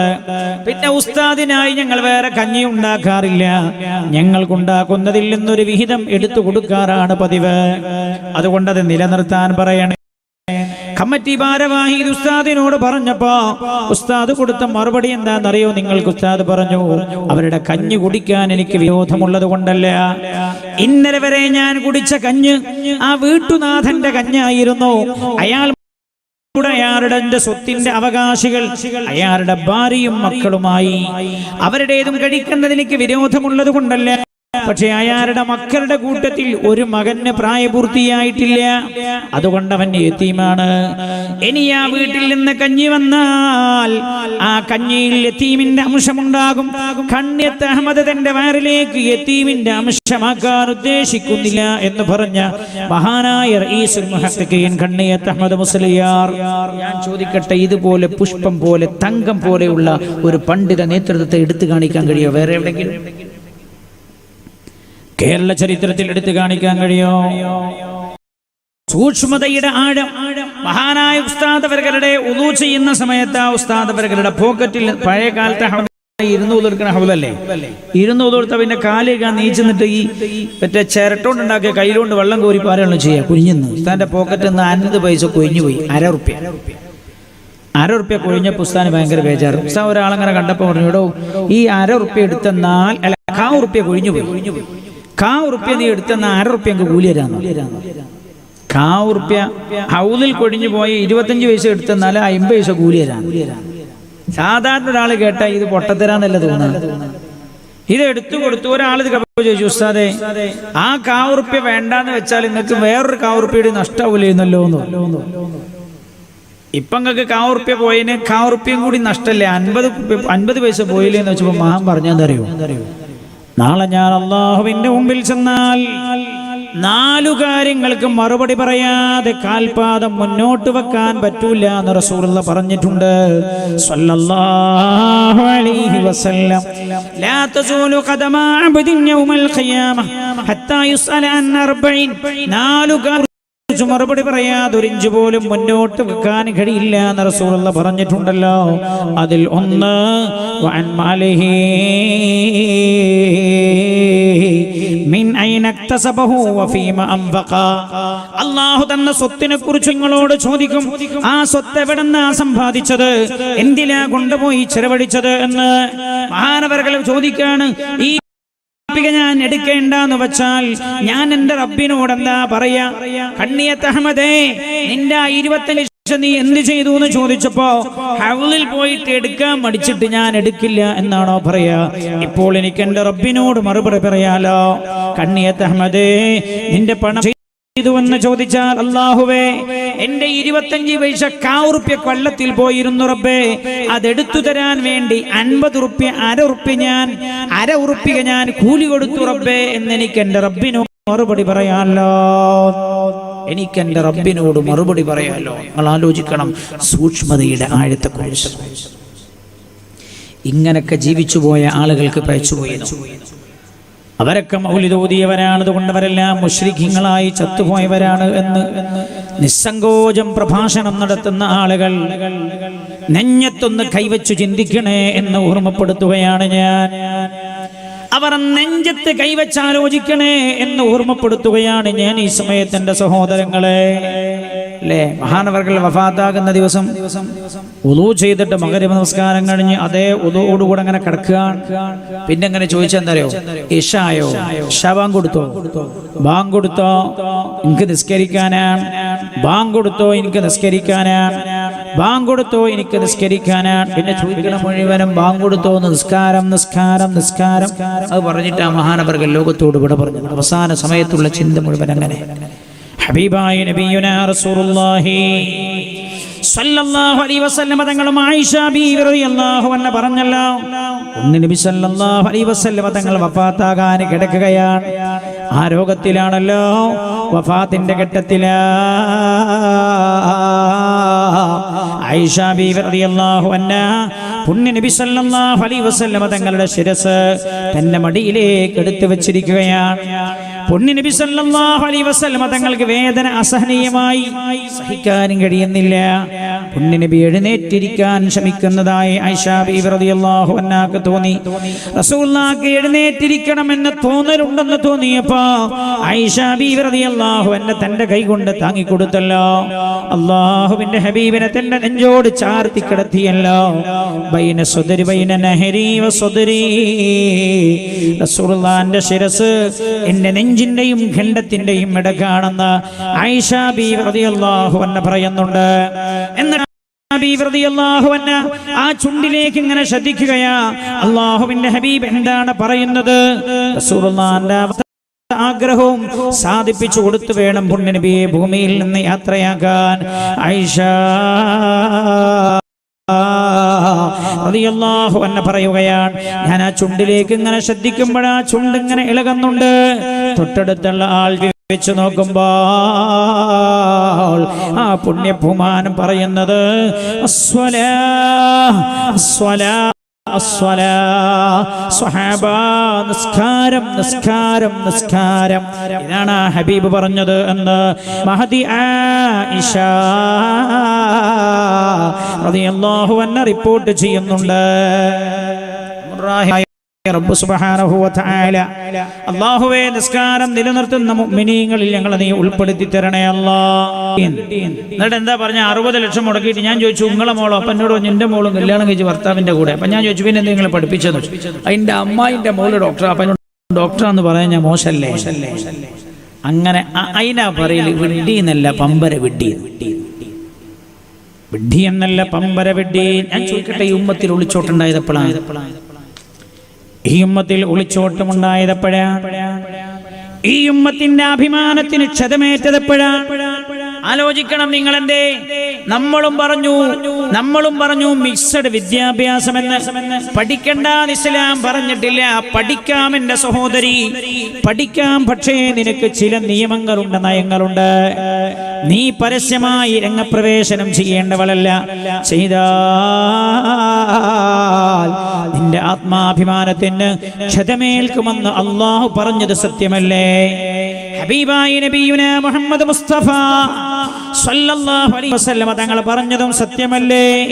അതുകൊണ്ട് അള്ളാഹു പറഞ്ഞു, ജാഹിലിയ്യ കാലഘട്ടത്തിൽ ഒരു പെണ്ണ് തന്റെ വീട്ടിൽ നിന്നിറങ്ങി തിരിച്ചു തന്റെ വീട്ടിലേക്ക് കയറുന്നതിന് മുമ്പ് പലതവണ മാനഭംഗപ്പെടുത്തപ്പെടാനുള്ള കാരണം അവൾ പരസ്യമായി ഇറങ്ങി നടന്നതാണ് എന്ന് ഖുർആൻ തന്നെ സൂചിപ്പിച്ചല്ലോ. അതുകൊണ്ട് അവളോട് പറഞ്ഞല്ലോ, നടക്കരുത്.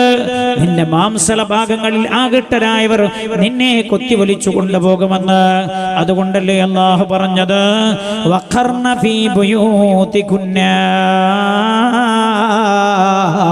നിങ്ങൾ നിങ്ങളുടെ വീടുകളിൽ അടങ്ങി ഒതുങ്ങി കഴിയണേ എന്ന് ഹബീബായ നബിയുനാ റസൂലുള്ളാഹി സല്ലല്ലാഹു അലൈഹി വസല്ലം തങ്ങളോട് പറയാൻ പറഞ്ഞത്.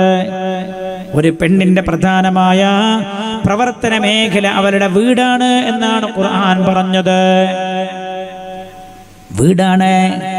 പഞ്ചായത്ത് റോഡ് പൊളിഞ്ഞാ ഒരിക്കലും പെണ്ണിനോട് ചോദിക്കൂല, എന്തേ പഞ്ചായത്ത് റോഡ് പൊളിഞ്ഞു പോയത്? എന്നാൽ നിന്റെ വീട്ടിന്റെ അകത്തൊരു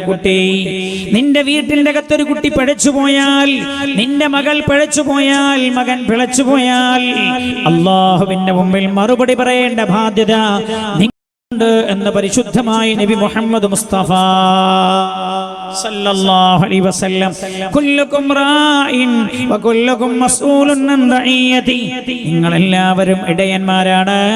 നിങ്ങൾ അല്ലാഹു ഏൽപ്പിച്ച ഉത്തരവാദിത്തത്തെക്കുറിച്ച് അല്ലാഹു നിങ്ങളോട് വറജുലു റാഇൻ ഫീ അഹ്ലിഹി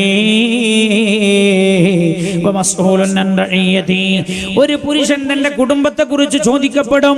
അവരിൽ നടന്ന എല്ലാ അനർത്ഥങ്ങൾക്കും മറുപടി പറയേണ്ട ബാധ്യത പുരുഷനുണ്ട് എന്ന് അല്ലാഹുവിന്റെ ഹബീബ് നബിയുനാ റസൂലുള്ളാഹി. എന്നാൽ വൽ മർഅതു റാഇയത്തുൻ ഫീ ബൈതി സൗജിഹാ,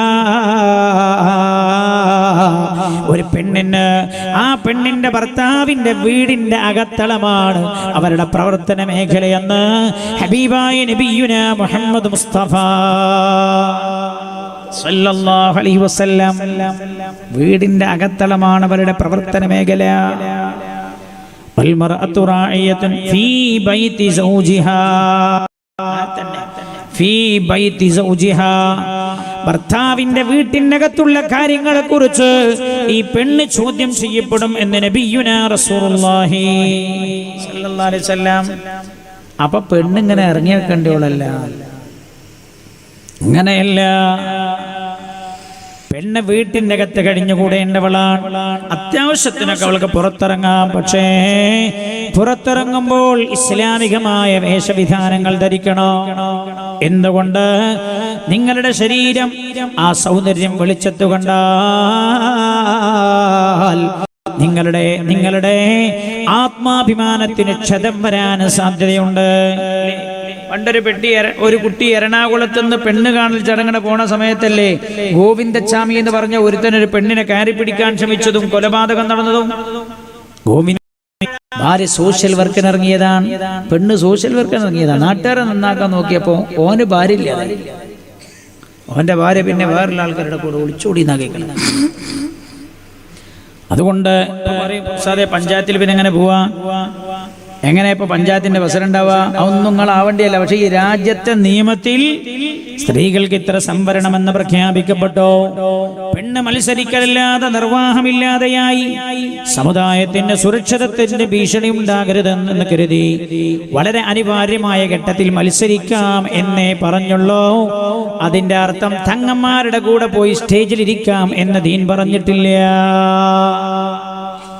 ആരാ പറഞ്ഞത് നിനക്ക് പൊതുവേദി പങ്കിടാമെന്ന്? എന്തിനാണ് പാവം സയ്യിദുമാരുടെ ആത്മാഭിമാനം നിങ്ങൾ ക്ഷതം വരുത്തുന്നതിന്റെയാ പെങ്ങളെ നിന്നോട് ഇസ്ലാമികമായി ചട്ടക്കൂട്ടിൽ നിന്ന് മത്സരിക്കാമെന്നേ പറഞ്ഞുള്ളൂ. പാടില്ല. നിങ്ങൾ നിസ്കാരം നിലനിർത്തുകയും ചെയ്യണേ. ഇവിടുന്ന് വീട്ടിൽ നിങ്ങൾ അടങ്ങി ഒതുങ്ങി കഴിയണേ, പിന്നെ പള്ളിയിൽ നിസ്കരിക്കണേ അല്ല. ആ ആയത്തിന്റെ ശൈലി എന്ന് പരിശോധിച്ചു നിങ്ങൾ. വീടുകളിൽ നിങ്ങൾ അടങ്ങി ഒതുങ്ങി കഴിയണേ. വലാ തബറജന തബറുജൽ ജാഹിലിയത്തിൽ ഊലാ. ജാഹിലിയ കാലഘട്ടത്തിൽ സ്ത്രീ പൊതു സമൂഹത്തിൽ അവൾ വ്യാപനം നടത്തിയ പോലെ നിങ്ങളും വ്യവഹാരങ്ങൾ നടത്തരുത്, പരസ്യമായി ഇറങ്ങി നടക്കരുത്. പിന്നെയോ നിങ്ങൾ നിസ്കാരം നിലനിർത്തുകയും ചെയ്യണേ. അപ്പൊ ഇവിടുന്ന് വീട്ടുന്ന അപ്പൊ പിന്നെ പെണ്ണ് ചോദിക്കരുത്. ചില ആളുകൾ സമൂഹത്തെ അങ്ങനെ പിരികയറ്റ, ഇങ്ങനെ പഠിച്ച പെൺകുട്ടികളൊക്കെ അല്ലേ, ഓലൊക്കെ ഇങ്ങനെ വന്നിട്ട് എന്താ അങ്ങനെ ആയാല് നമ്മൾ കേസ് കൊടുക്കും അല്ലേ? കേസ് കൊടുക്കുമെന്ന് പറഞ്ഞാരാ? പണ്ടേ പെണ്ണ് പള്ളി പോകണമെന്ന് പറഞ്ഞ ആൾക്കാരാ. ഓലെ പ്രതിനിധിയായി വന്നിട്ട് പറഞ്ഞു ഞങ്ങളും കോടതിയെ സമീപിക്കാൻ പോവാൻ. കേരളത്തിലെ എല്ലാ അഹ്ലുസുന്നത്തിന്റെ പള്ളിയിലും സ്ത്രീകൾക്ക് പ്രവേശനം വേണമേ എന്ന്. അപ്പോഴാണ് സമസ്തയുടെ സിംഹഗർജനം ആലിക്കുട്ടി മുസ്ലിയാർ അല്ലാഹു മഹാനവറുകൾക്ക് ആരോഗ്യം നൽകുമാറാകട്ടെ. എളിമയുള്ള സ്വഭാവത്തിന്റെ ഉടമസ്ഥനാണല്ലോ അദ്ദേഹം. അദ്ദേഹത്തിന്റെ കാർക്കശ്യം നമ്മൾ ആരും കണ്ടിട്ടില്ല എന്ന്. എന്നാൽ ചില ആളുകൾ ചോദിച്ചല്ലോ അവരോട്, സ്ത്രീകളെ പള്ളിയിൽ കയറ്റേണ്ടി വന്നെങ്കിലോ കയറ്റണം എന്ന വാദമുണ്ടല്ലോ, കേസിന് പോകുന്നുണ്ടല്ലോ. അപ്പൊ പറഞ്ഞു സ്ത്രീകളെ പള്ളിയിൽ കയറ്റൂല, കോടതി കയറ്റണം എന്ന് പറഞ്ഞാലോ ആര് പറഞ്ഞാലും കയറ്റൂല എന്ന്.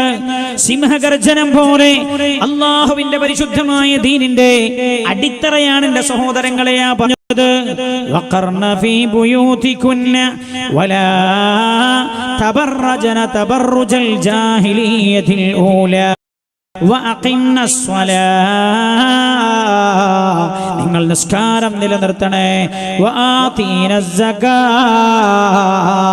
നിങ്ങൾ സകാത്ത് കൊടുക്കുകയും ചെയ്യണേ. വഅഖിംന സ്വലാത വആതീന സകാ വഅതിഅന അല്ലാഹ വറസൂല. അല്ലാഹുവിനെയും അല്ലാഹുവിന്റെ റസൂലിനെയും വഴിപ്പെട്ട് നിങ്ങൾ ജീവിക്കുകയും ചെയ്യണേ എന്ന് പരിശുദ്ധമായ ഖുർആൻ. ഹബീബായ നബിയുന മുഹമ്മദ് മുസ്തഫ നബിയുന മുഹമ്മദ് മുസ്തഫ സല്ലല്ലാഹു അലൈഹി വസല്ലം തങ്ങളുടെ പ്രിയപ്പെട്ട ഭാര്യ ആയിഷ ലോക വിശ്രുതയായ പണ്ഡിതയായിരുന്നല്ലോ. പെണ്ണ് പഠിക്കണ്ടെന്നൊന്നും ഇസ്ലാം പറഞ്ഞില്ല. പെണ്ണ് പഠിക്കേണ്ടി എന്താ? ആദ്യം നിർബന്ധമായതാണ് പഠിക്കേണ്ടത്. അള്ളാഹുവിന്റെ ദീനിന് അടിത്തറ പഠിക്കണം ഒരു പെണ്ണ് അല്ലേ? മദ്രസ 5ാം ക്ലാസ് ആയ സ്ഥലത്തുള്ള സ്ഥിതി അതാ. 5ാം ക്ലാസ് ആയ പിന്നെ കുട്ടിയില്ല. 5ാം ക്ലാസ് എന്നല്ല, മദ്രസയിലെ കുട്ടികൾ പറഞ്ഞു. 5 കഴിഞ്ഞാൽ അവക്ക് പിന്നെ സ്കൂൾ തമ്പാടും പഠിക്കാണ്ടെന്ന് പറയാം. സ്കൂൾ തമ്പാടും പഠിക്കാണ്ട് എന്താ? സ്കൂളത്തെ മദ്രസത്തെ ഒന്നിച്ച് പഠിച്ചാൽ തലേ കയറൂലേ? ഓ, നമ്മൾ വെറും ന്യായങ്ങൾ പറയുകയാണ്. എന്നിട്ടോ മക്കൾ അവസാനം നാശമായാൽ നെഞ്ചത്ത് കൈവച്ചു ഒട്ടിക്കരയുകയും ചെയ്യുക. ഇവിടെ കോടതിയിൽ നിന്ന് പെണ്ണിനോട് ചോദിച്ചു, പെണ്ണേ ഈ നിൽക്കുന്നതിന്റെ കണ്ണൂർ ഒരുപാട് സംഭവം. കണ്ണൂർ എന്നൊക്കെ ഞാൻ പറഞ്ഞ ഇവിടെ ഇല്ലാന്നൊന്നുമല്ല പറഞ്ഞില്ലേ. കണ്ണൂർ ഇടയ്ക്കിടയ്ക്ക് കേൾക്കാം. ഇത് തലശ്ശേരിയിലും മട്ടന്നൂരിൽ കോടതിയുണ്ട്. ഞാൻ ജോലി ചെയ്യുന്ന സ്ഥലത്ത് തന്നെ ഇടയ്ക്കിടെ ഇങ്ങനെയുള്ള പ്രശ്നങ്ങൾ ഉണ്ടാകാറുണ്ട്. കോടതി ചോദിച്ചു, നിന്റെ ഉമ്മയും ഉപ്പയുമാണ് ആ നിൽക്കുന്നത്. നിന്റെ കേവലം ദിവസങ്ങൾക്ക് മുമ്പ് പ്രേമിച്ചു തുടങ്ങിയ ഒരുത്തനാണ്. ആരുടെ കൂടെ പോകുന്നു എന്ന് പറയുമ്പോ കോടതിയോട് പറയാണ്, ജഡ്ജിയോട് പറയാണ്, അല്ല സർ, അങ്ങനെ ഒരു തന്തയും തള്ളയും എനിക്കില്ല. തന്തയും തള്ളയും ആരാങ്കിൽ തന്തയും തള്ളയും ആരാന്ന് പഠിപ്പിച്ചു കൊടുക്കുന്ന വിദ്യാഭ്യാസം മക്കൾ കൊടുക്കണോ? നിങ്ങൾ LKG മുതൽ PhD വരെയുള്ള സിലബസ് മുഴുവൻ നിങ്ങൾ ഒരധ്യായം പോലും വാപ്പയെന്നോ ഉമ്മയെന്നോ ഫാദറെന്നോ മദറെന്നോ പറയുന്നൊരു അധ്യായം നിങ്ങൾക്ക് കാണാൻ കഴിയില്ല. അത് അല്ലാഹുവിന്റെ പരിശുദ്ധമായ ദീനിന്റെ വിദ്യയില ഉമ്മയാരാ ഉപ്പയാരാ എന്ന് പഠിപ്പിച്ചു കൊടുക്കുന്നത്. അത് നമ്മൾ പഠിപ്പിച്ചു കൊടുക്കാത്തോണ്ടല്ലേ. എന്നിട്ട് കുട്ടികൾ പറഞ്ഞേ എന്താ അങ്ങനത്തെ ഒരാൾ, അയാളല്ലാതെ ഒരാൾ എൻ്റെ ജീവിതത്തിൽ എനിക്ക് വാപ്പന്റെ മൂത്ത് നോക്കിയിട്ടാ പറഞ്ഞത്. എന്താ കാരണം? വാപ്പയാരാന്ന് പഠിപ്പിച്ചു കൊടുത്തിട്ടില്ല, ഉമ്മയാരാന്ന് പഠിപ്പിച്ചു കൊടുത്തിട്ടില്ല, ഉമ്മയുടെ പ്രസക്തി എന്ത് എന്ന് പഠിപ്പിച്ചു കൊടുത്തിട്ടില്ല. അതുകൊണ്ട് ഇവൾ ഉമ്മയെ ഭീഷണിപ്പെടുത്താൻ, അയാളല്ലാതെ ഞാൻ കല്യാണം കഴിക്കില്ല, അല്ലാതെ എനിക്ക് ഭർത്താവായി നിങ്ങൾ തെരഞ്ഞെടുത്താൽ ഉമ്മയെയും ഉപ്പയെയും മരണം വരെ ഞാൻ ജയിലിലടക്കും, ഞാനൊരു കഷ്ടം കയറി ചിലവാക്കി ഞാൻ തൂങ്ങി മരിക്കുമെന്ന് നമ്മുടെ മക്കൾ നമ്മുടെ മുഖത്ത് നോക്കി പറയുന്ന കാലാണ്. എന്താ കാരണം? വാപ്പയാരാണ് എന്ന് പഠിപ്പിച്ച ദീനുണ്ട്, ഉമ്മയാരാണെന്ന് പഠിപ്പിച്ച പരിശുദ്ധമായ ഗ്രന്ഥമുണ്ട്, പരിശുദ്ധമായ ഖുർആൻ. വഖളാ റബ്ബുക അല്ലാ തഅബുദൂ وبالوالدين إحسانا إما يبلغن الكبر أحدهما أو كلاهما فلا تقل لهما أف ولا وقل لهما قولا كريما واخفض لهما جناح الذل من الرحمة وقل رب ارحمهما كما ربياني صغيرا. ഇത് വാപ്പ പഠിപ്പിച്ചു കൊടുത്തിട്ടില്ല. പിന്നെ എങ്ങനെ മക്കൾ വാപ്പയെ അനുസരിക്കുന്നവരാവും?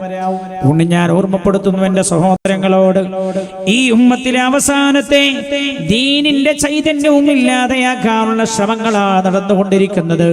വഞ്ചിതരായി പോകരുത് എന്ന് മാത്രമേ ഞാൻ ഈ സമയത്ത് ഓർമ്മപ്പെടുത്തുകയാണ്. ദീർഘിപ്പിച്ച് സംസാരിക്കാൻ ഞാൻ ഉദ്ദേശിക്കുന്നില്ല. വിശ്വാസം പൊന്നുപോലെ സൂക്ഷിക്കണേ എന്ന് ഓർമ്മപ്പെടുത്തുന്നു. അല്ലേ, പൊന്നെവിടെ സൂക്ഷിക്കല്? പൊന്നെവിടെയാ സൂക്ഷിക്കുക? നിങ്ങൾ മുണ്ടില്ല. പൊന്നെവിടെയാണ് സൂക്ഷിക്കുക? കാതിലോ? പൊന്ന് സൂക്ഷിക്കൽ എവിടെ? അലമാറയില്. എവിടെ? അലമാറ തുറക്കും, അതിന്റെ ഉള്ളിൽ പിന്നെ ഒരു വെൽപ്പുണ്ടാവും, അത് തുറക്കും. അതിന്റെ ഉള്ളിൽ പിന്നെ മേലുണ്ടൊരു കള്ളവെൽപ്പ് തന്നെ സാധനം, അല്ലേ? കള്ളവെൽപ്പ് തന്നെ, കള്ളന് പിടികെട്ടാത്ത വെൽപ്പ് എന്നതിന്റെ അതിൻ്റെ ഉള്ളിലാ സൂക്ഷിച്ചു. എന്താ? ആരും കാണാത്തിടത്ത് ഒരാൾ തുറന്നു വന്നാൽ തന്നെ അയാൾക്കിത് കിട്ടരുത്. അതുപോലെ സൂക്ഷിക്കണം ഈമാൻ. ചില മനുഷ്യന്മാരുടെ എല്ലായിടത്തും കൊണ്ടുപോയിട്ട് ചെവിക്കൂല. ഇവിടത്തും എടരിക്കോട് ഇപ്പം ഇന്നൊരു പരിപാടി എന്ന് വിചാരിക്കുക, മറ്റന്നാൾ ഇതിനെതിരായി ഒരു ആടി പോയി, അതിന്റെ പിറ്റേന് അതിനും എതിരായി പരിപാടി നിൽക്കാം, ഓലും ആടെ പോയി. എന്നിട്ട് അവർ പറയാ, എല്ലാം ഒന്ന് കേട്ടു നോക്കട്ടെ, ഏതാൻ ശരി ഞാൻ നോക്കട്ടെ. അപ്പൊ ശരി നേരത്തെ ഞങ്ങൾക്ക് അറിയാമെന്നാണ് ഇതിന്റെ അർത്ഥം. അങ്ങനെ പറയാൻ പാടില്ല. പരിശുദ്ധ ഖുർആൻ ആദ്യം തുടങ്ങിയത് ബിസ്മി കൊണ്ടാണ്. എന്നാൽ ഹിദായത്ത് പറഞ്ഞാണ് പരിശുദ്ധമായ ഖുർആൻ തുടങ്ങിയത്. സൂറത്തുൽ ഫാത്തിഹയിലെ പ്രധാന പ്രമേയം ഹിദായത്താണ്. ഇഹ്ദിനസ് സിറാത്തൽ മുസ്തഖീം സിറാത്തൽ ലദീന അൻഅംത അലൈഹിം ഗൈറിൽ മഗ്ളൂബി അലൈഹിം വലദ്ദാലിൻ. ഹിദായത്താണല്ലോ. ആദ്യത്തെ സൂറത്തിൽ അല്ലാഹു പറഞ്ഞത് ഹിദായത്തിനെ കുറിച്ചാണ്. എന്നാൽ അവസാനത്തെ സൂറത്തിൽ അല്ലാഹു പറഞ്ഞത് ഇവിടെ സൂക്ഷിക്കണേ എന്നാ ഖുർആൻ പറഞ്ഞത്. ഖുൽ അഊദു ബിറബ്ബിൻ നാസ് മലിക്കിൻ നാസ് ഇലാഹിൻ നാസ് മിൻ ശർറിൽ വസ്വാസിൽ ഖന്നാസ് الذي يوسوس في صدور الناس الجنة والناس. ഹൃദയം സൂക്ഷിക്കണേ. ഇവിടെയാണ് സംശയങ്ങൾ ജനിക്കുക. അതുകൊണ്ട് നിങ്ങൾ നെഞ്ഞ് സൂക്ഷിക്കണേ, ഹൃദയം സൂക്ഷിക്കണേ. അല്ലേ, ഡോക്ടർമാർ പറയില്ല അങ്ങനെ, ഹാർട്ട് സൂക്ഷിക്കണേ. ഹാർട്ട് സൂക്ഷിക്കണേ, എന്ത് സൂക്ഷിക്കണം? ഓല് പറഞ്ഞതിന്റെ അതിലേക്കുള്ള ഞരമ്പൊന്നും ബ്ലോക്കായി പോകണ്ടല്ല. ഖുർആൻ പറഞ്ഞത് ഹൃദയത്തിലുള്ള വിശ്വാസത്തിന്റെ വൈകല്യം വരാതിരിക്കാൻ നിങ്ങൾ ഹൃദയം സൂക്ഷിക്കണം. ഹൃദയം സൂക്ഷിക്കണമെങ്കിൽ ഇത് സൂക്ഷിക്കണം, ഇത് സൂക്ഷിക്കണം, ഇത് സൂക്ഷിക്കണം. ഹൃദയത്തിലേക്ക് ആശയങ്ങൾ കടന്നു പോകുന്നത് ചെവിയിലൂടെയാണ്. അതുകൊണ്ട് എല്ലായിടത്തും പോയി ചെവി വെച്ചു കൊടുക്കരുത് എന്ന് ഖുർആൻ. എല്ലാം കേൾക്കരുത്, എല്ലാം വായിക്കരുത്. മഹാനായ സയ്യിദുനാ ഉമർ ഇബ്നുൽ ഖത്താബ് റളിയല്ലാഹു അൻഹു മുൻ വേദങ്ങൾ വായിക്കുന്നത് അല്ലാഹുവിന്റെ ഹബീബ് കണ്ടപ്പോഴാ ദേഷ്യം പിടിച്ചത്. മുൻ വേദങ്ങൾ വായിക്കുന്നത് കണ്ടപ്പോഴാ ദേഷ്യം പിടിച്ചതിന്റെ ഉമർ റളിയല്ലാഹു അൻഹുവിന്റെ ഈമാൻ ഉറക്കാത്തത് കൊണ്ടല്ല, ഈ സമുദായത്തെ ചില കാര്യങ്ങൾ പഠിപ്പിക്കുവാനാണ്. അതുകൊണ്ട് എല്ലാ കേസറ്റും കേൾക്കരുത്. കയ്യിലുള്ള മൊബൈൽ നോക്കിയ ആരുടെ പ്രഭാഷണം വേണമെങ്കിലും കേൾക്കാൻ പറ്റാവുന്ന കാലാണ്. ചില ആളുകൾ വന്നിട്ട് പറയും, ഇതൊന്ന് കേട്ടുനോക്കി, ഇതൊന്ന് കേട്ടുനോക്കി, കേട്ടിട്ട് അഭിപ്രായം പറയുമെന്നാ പറയാ. എന്നാൽ അല്ലാഹുവിന്റെ ഖുർആൻ പറഞ്ഞത് ഹൃദയത്തിലേക്ക് വസ്വാസ് വരുന്നതൊന്നും നിങ്ങൾ കേൾക്കരുത് എന്നാണ്. അതുകൊണ്ട് ഞാൻ അവസാനിപ്പിക്കുകയാണ്, ദീർഘിപ്പിക്കുന്നില്ല. ദുആയിലേക്ക് മഹാനായ തങ്ങൾ അവർകൾ ഈ വേദിയിലെത്തിയാൽ ദുആ നടക്കും. അർഹമുർ റഹീമീനായ റബ്ബ് നമ്മുടെ സദസ്സ് അല്ലാഹു ഖബൂൽ ചെയ്യുമാറാകട്ടെ. മാത്രല്ല പഠിപ്പിക്കാൻ ഉദ്ദേശിക്കുന്നത് എന്താ അറിയോ, ചെറിയ ചെറിയ തുരുപ്പ് ചീട്ടാവില്ല ഉപയോഗിക്കുക, പെട്ടെന്ന് വസ്വാസ് വരും. ഖുർആന്റെ അർത്ഥങ്ങളൊക്കെ പറഞ്ഞ സമയത്ത് നേരെ നേരെ പറയാം. എന്താ അതിന്റെ അപ്പുറപ്പുറം ഒന്നും നോക്കിയോളുന്നില്ല, പഴിച്ചു പോകും, പെട്ടെന്ന് പഴിച്ചു പോകും.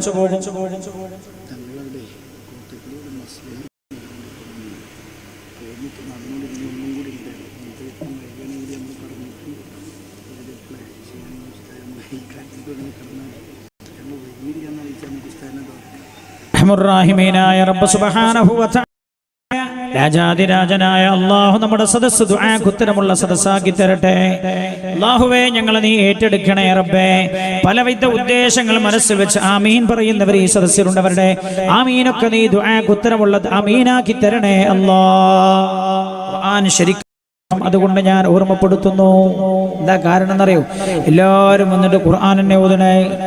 എല്ലാവരും നടത്തുന്നതും ഖുർആൻ ക്ലാസ്സാണ്. എല്ലാവരും നടത്തുന്നത് ഖുർആൻ ക്ലാസ്സാണ്.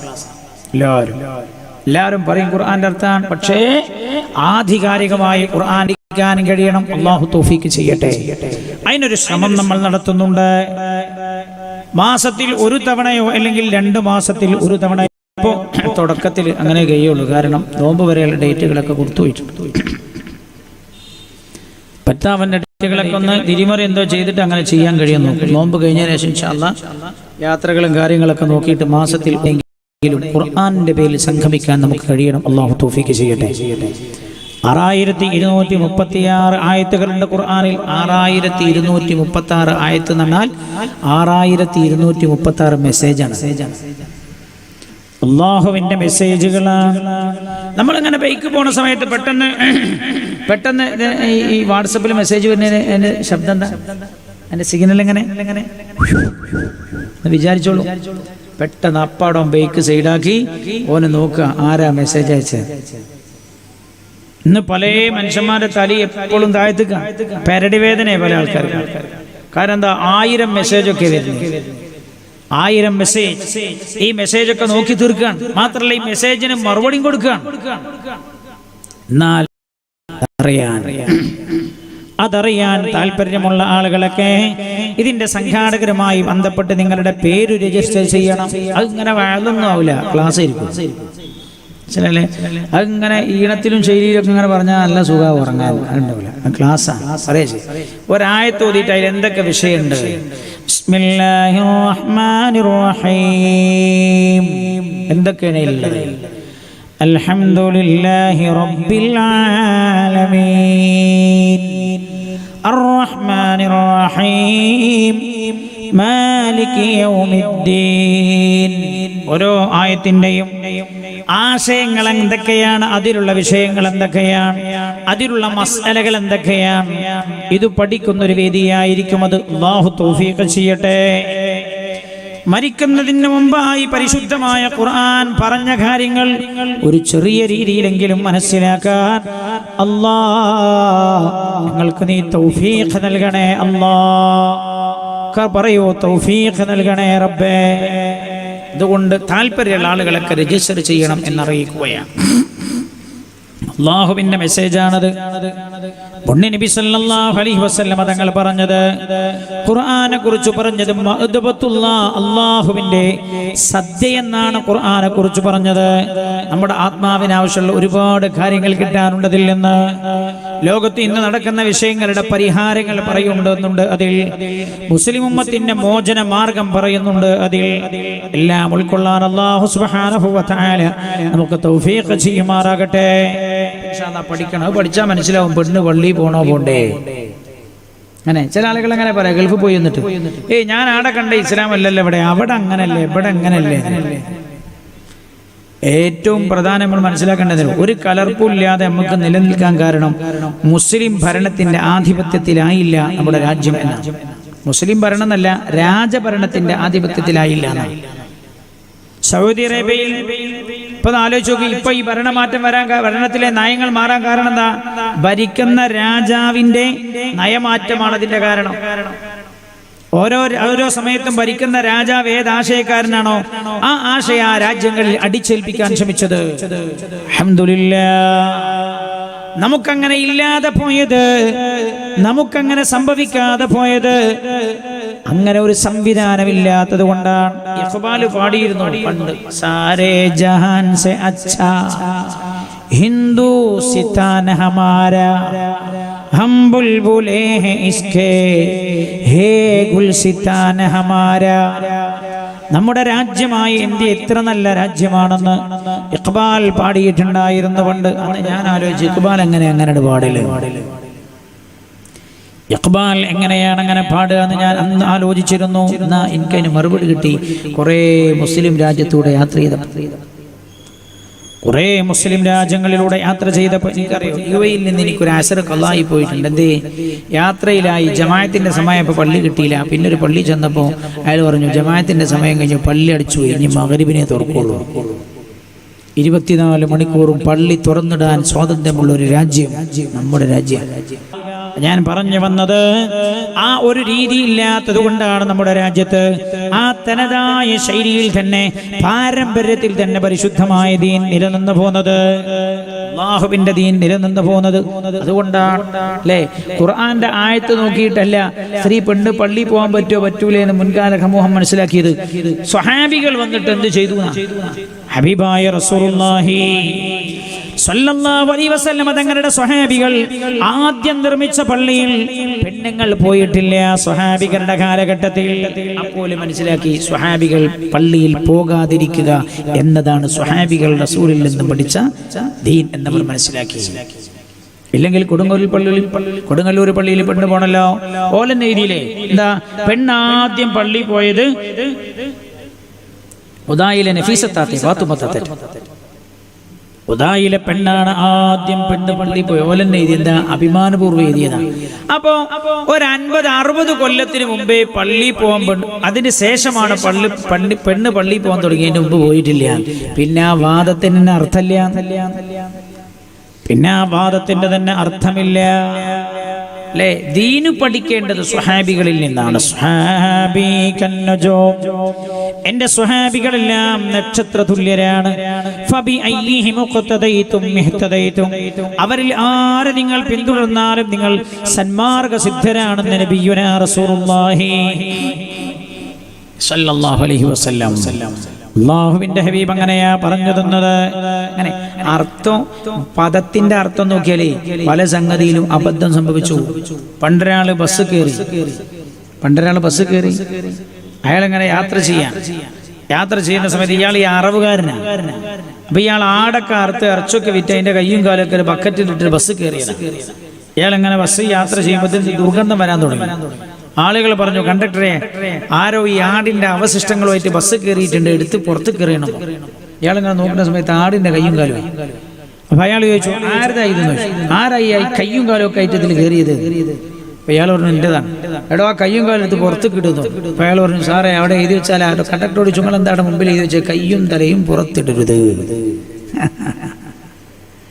കയ്യും തലയും പുറത്തിടരുത്, ബസ്സിന്റെ മുമ്പിൽ എഴുതി വെച്ച്. അപ്പൊ ഈ ആടിന്റെ കയ്യും താലും തലാന്ന് എഴുതുന്ന തിരെ. അപ്പൊ തിരണമെങ്കിൽ സാഹചര്യത്തെ മനസ്സിലാക്കിയാലും പറയണത് അതാ. ഖുർആൻ നേരെ നോക്കി അർത്ഥം വെച്ചാൽ പയച്ചു എന്ന് പറഞ്ഞു അല്ലേ. നേരെ നോക്കി, വലില്ലാഹിൽ മശ്രിഖു വൽ മഗ്രിബ് ഫഅയ്നമാ തുവല്ലൂ ഫതമ്മ വജ്ഹുല്ലാഹ്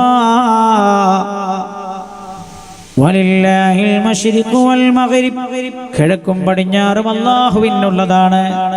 ഫൈനമാ തുവല്ലൂ ഫതമ്മ വജ്ഹുല്ലാഹ്, നിങ്ങൾ എങ്ങോട്ട് തിരിഞ്ഞ് നിസ്കരിച്ചാലും അവിടെയൊക്കെ അല്ലാഹു ഉണ്ട്. അപ്പൊ ആയത്ത് നോക്കി അർത്ഥം വെച്ചാൽ തോന്നുക ഖിബിലക്ക് ഇരണമെന്നൊന്നുമില്ല, എല്ലാ സ്ഥലത്തും അല്ലാഹ് ഉണ്ട്. അപ്പോൾ അതുകൊണ്ട് ഞാൻ ഓർമ്മപ്പെടുത്തുന്നു, ഇൻഷാ അല്ലാഹ് ഖുർആൻ പഠിക്കാനുള്ള പഠനവേദി ഒരു ഗംഭീരമായ രംഗമാക്കി മാറ്റാൻ അല്ലാഹു നമുക്ക് തൗഫീഖ് ചെയ്യട്ടെ. അല്ലാഹുവേ നീ അനുഗ്രഹിക്കണേ അല്ലാഹ്.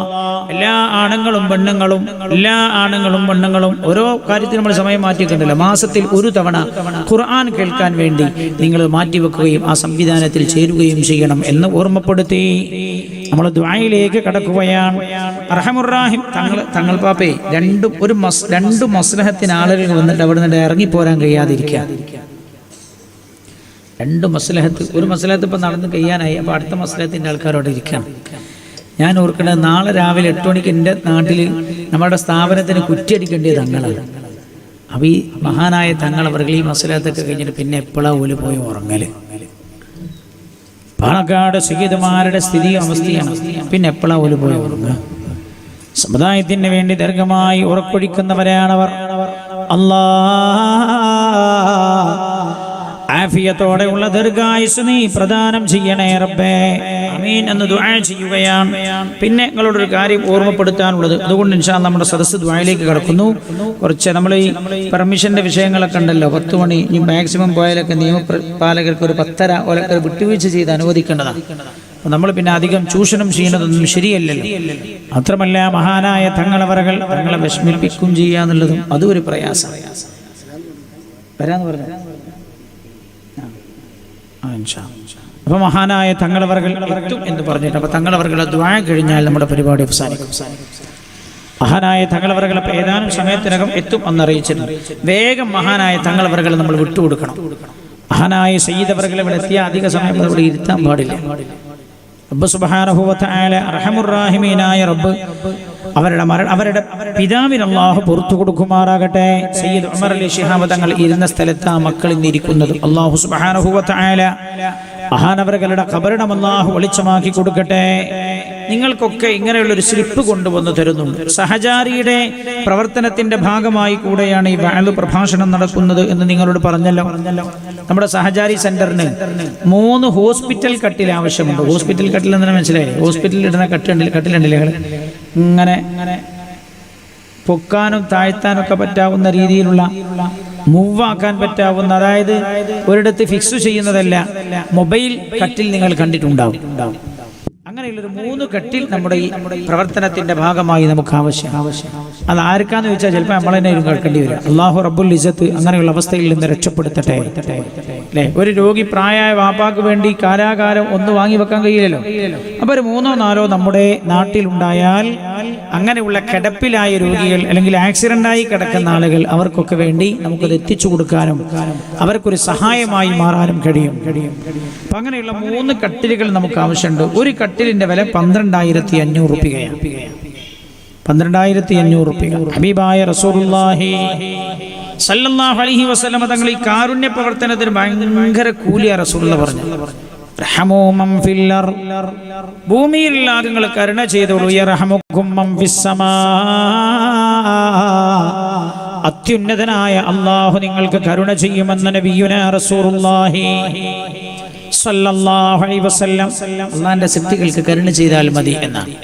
മാത്രമല്ല പുണ്യനബി തങ്ങൾ പറഞ്ഞു, വല്ലാഹു ഫീ ഔനിൽ അബ്ദി മാ കാനൽ അബ്ദു ഫീ ഔനി അഖീ. ഒരാൾ തന്റെ മുസ്ലിമായ സഹോദരനെ സഹായിച്ചു കൊണ്ടിരിക്കുമ്പോഴെല്ലാം അല്ലാഹു അയാളെ സഹായിച്ചു കൊണ്ടിരിക്കുമെന്ന് നബിയുനാ റസൂലുള്ളാഹ്. അപ്പൊ അള്ളാന്റെ സഹായം ഒരാൾക്ക് കിട്ടിക്കൊണ്ടേ ഇരിക്കണമെങ്കിൽ അയാള് മറ്റൊരാളെ സഹായിച്ചാൽ മതി. നിങ്ങൾ ഈ ഒരു കട്ടില് ഒരു 3 പേര് ഈ സ്ഥാപനത്തിന് വാങ്ങിച്ചു, ഈ സംരംഭത്തിന് വാങ്ങിച്ചു കൊടുത്താലുള്ള ഗുണം തറിയും. ഇത് കിട്ടുന്ന ആളുകൾക്ക് ആരാണ് ഇത് സഹായിച്ചത് എന്ന് അവർക്ക് മനസ്സിലാവില്ല. രഹസ്യമായ സ്വതഖയാവും. മനസ്സിലായില്ല? എന്റെ വീട്ടിൽ ഒരാളെ ഉപയോഗിക്കുന്നത് ഏത് അഹമ്മദാജിന്റെ കട്ടിലാന്ന് തിരിയില്ലല്ലോ. രഹസ്യമായ സ്വതഖയാണ്. എന്നാലാണെങ്കിലോ അവരത് ഉപയോഗിച്ചു കൊണ്ടിരിക്കുന്ന കാലം അത്രയും അള്ളാഹുവിന്റെ സഹായം ഇത് വാങ്ങി നൽകിയവർക്കുണ്ടാകുമെന്ന് റസൂലുള്ളാഹി സ്വല്ലല്ലാഹു അലൈഹി വസല്ലം. ഒരു കട്ടിലിന് 12,500 റുപ്യ വരുന്നു. ആരാ ഒരു 3 കട്ടിൽ വാങ്ങിച്ചു കൊടുക്കാൻ ഒരു 3 ആളെ കിട്ടും നമുക്ക്? ഇവിടെ ഉണ്ടോ അതിനെ പറ്റാവുന്ന ആളുകൾ? അല്ലേ, ആളുകളൊക്കെ ഉണ്ട്. ആ ആ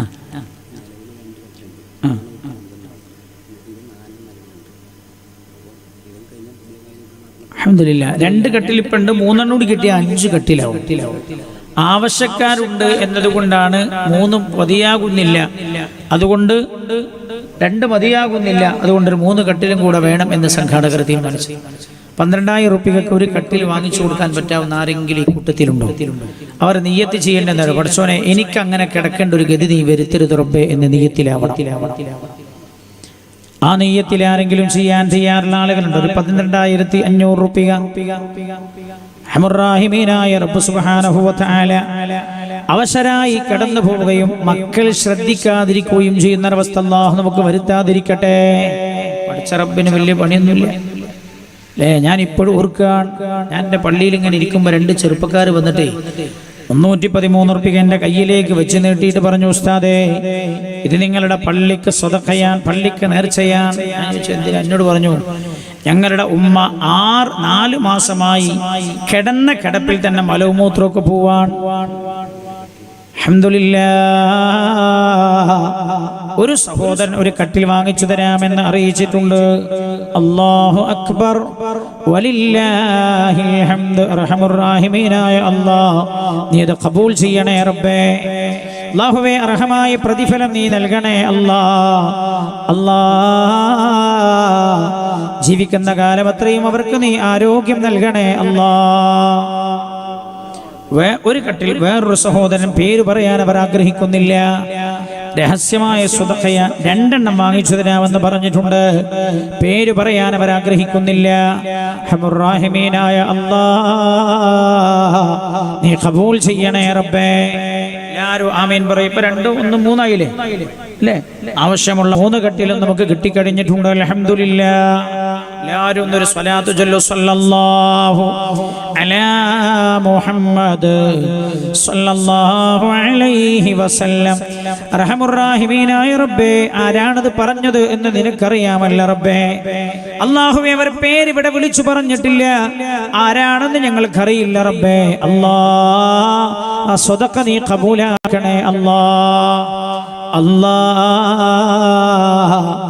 അല്ലാഹുവേ അവശരായി കിടക്കുന്ന കട്ടിലിൽ അല്ലെങ്കിൽ ബെഡിൽ മലവും മൂത്രവും ഒഴിഞ്ഞു പോകുന്ന ഒരവസ്ഥ അവർക്ക് നീ വരുത്തരുത് അല്ലാഹ്. ഈ ചെയ്ത സ്വതഖ നിന്നെ കാവലാക്കണേ അല്ലാഹ്. റബ്ബേ സ്വന്തം മക്കൾ പോലും വാപ്പ മരിച്ചിരുന്നുവെങ്കിലെന്ന് ആഗ്രഹിക്കുന്ന അവസ്ഥ നീ വരുത്തരുത് അല്ലാഹ്. റബ്ബനാ ആ 2 സഹോദരങ്ങൾ ചെയ്ത 3 കട്ടിലിന്റെ സഹായവും അവർക്കെല്ലാ മാറാ രോഗങ്ങളിൽ നിന്നുള്ള കാവലാക്കി കൊടുക്കണേ അല്ലാഹ്. ഈ 2 കുട്ടികൾ എന്നോട് വന്നിട്ട് പറഞ്ഞു, ഉസ്താദേ ദുആ ചെയ്യണം, നിങ്ങളുടെ പള്ളിക്ക് നേർച്ചയാണിത്. ഞാൻ ചോദിച്ചു എന്തിനാ? എന്നോട് പറഞ്ഞു ഞങ്ങളുടെ ഉമ്മ 6 മാസമായി കിടന്ന കിടപ്പിൽ തന്നെ മലവും മൂത്രവും ഒഴിഞ്ഞു പോവാൻ. ഉസ്താദേ ഞങ്ങൾ വിഷമിച്ചു പോയി, ഉമ്മയും വിഷമിച്ചു പോയി. അങ്ങനെ പറഞ്ഞു, ഉമ്മയും വിഷമിച്ചു, ഞങ്ങളും വിഷമിച്ചു. കേട്ടപ്പോൾ എനിക്ക് എൻ്റെ മനസ്സിന് വല്ലാത്ത വേദനയായി. കാരണം എന്താ അറിയാം, 4 കൊല്ലം ആലോചിക്കുകയാണ്. 3 കൊല്ലം, 2 കൊല്ലം, 4 കൊല്ലമൊക്കെ നമ്മുടെ ഉമ്മമാരെ കിടന്നുറങ്ങിയത് ആരുടെ മലത്തിലാ, ആരുടെ മൂത്രത്തിലാ? ആരുടെ മലത്തിലും ആരുടെ മൂത്രത്തിലുമാണ്. 4 കൊല്ലവും അല്ലേ? നമ്മൾ ജനിച്ച് നമ്മുടെ ചാരത്ത് ഇങ്ങനെ കിടത്താൻ ഞാൻ കാണുന്ന എനിക്ക് ചെറിയ കുട്ടിയുണ്ട്, 9 വയസ്സായ മകനാണ്.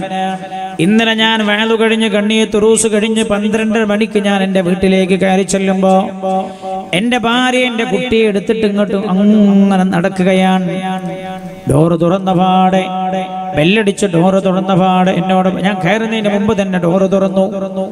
ഞാൻ ഡോറ് തുറന്ന് കയറുമ്പോ കുട്ടിയെ തോളിലിട്ടിരിക്കുകയാണ്. ഞാൻ ചോദിച്ചു എന്താ ഉറങ്ങിയില്ല? എന്നോട് പറഞ്ഞു മോന് ശ്വാസം കിട്ടുന്നില്ല, 9 മണിയായി നിങ്ങൾ വരാനിരിക്കാണ്. ഞാൻ എടുത്ത് നടക്കാൻ 9 മണി മുതൽ 10, 11, 12, 12:30, 3 മണിക്കൂർ ശ്വാസം കിട്ടുന്നില്ല. ഞാൻ ചോദിച്ചു എന്താ ചെയ്യുക? എന്നോട് പറഞ്ഞു വണ്ടി അടിക്ക്, ഇപ്പൊ തന്നെ പോണ ഹോസ്പിറ്റലിലേക്ക്. ഓർക്കെന്റെ സഹോദരങ്ങളെ, ആലോചിക്കന്റെ സഹോദരാ, ഞാൻ കാണാറുണ്ട് ചാരത്ത് കിടക്കുന്ന പൊന്നമോനെ എപ്പോഴും ഉറങ്ങുമ്പോ ഒരു ശ്രദ്ധ മകന്റെ നേരെയായിരിക്കും ഉമ്മായുടെ. ഞാൻ വിവാഹം കഴിച്ചപ്പോഴാ എന്റെ ഉമ്മയാരാ ഉപ്പയാരാ എന്നെനിക്ക് മനസ്സിലായത്, എന്റെ ഉമ്മ ആരെന്ന് എനിക്ക് മനസ്സിലായത് ഞാൻ വിവാഹം ചെയ്ത് എനിക്ക് കുട്ടികൾ ഉണ്ടായപ്പോഴാണ്. 4 കൊല്ലം ഞാൻ നോക്കാറുണ്ട്. രാവിലെ എഴുന്നേറ്റ അല്ലേ, അന്നത്തെ കാലത്ത് പമ്പേഴ്സ് ഒന്നും ഇല്ലല്ലോ. ഇന്ന് കുട്ടികൾ പെണ്ണുങ്ങൾ പമ്പേഴ്സ് ഇട്ടാണ് കൊടുക്കും. 4 ദിവസം കഴിഞ്ഞാലും പ്രശ്നമൊന്നുമില്ല. ചാരത്ത് കിടക്കുന്ന കുഞ്ഞുകുട്ടി മൂത്രമൊഴിക്കണത് ഉമ്മാന്റെ മേത്ത്. രാത്രി 2 മണിക്ക് എഴുന്നേറ്റതാൻ. സാധാരണ എഴുത്താൻ്റെ അറിയും, ഇത് അറിഞ്ഞിട്ടില്ല ഉമ്മ അല്ലേ. എന്നിട്ട് ഉമ്മായുടെ നെഞ്ചത്ത് കയറി മലം വിസർജിച്ചു. ഇപ്പോൾ ഈ പെണ്ണുങ്ങൾ അറിഞ്ഞിട്ടില്ല.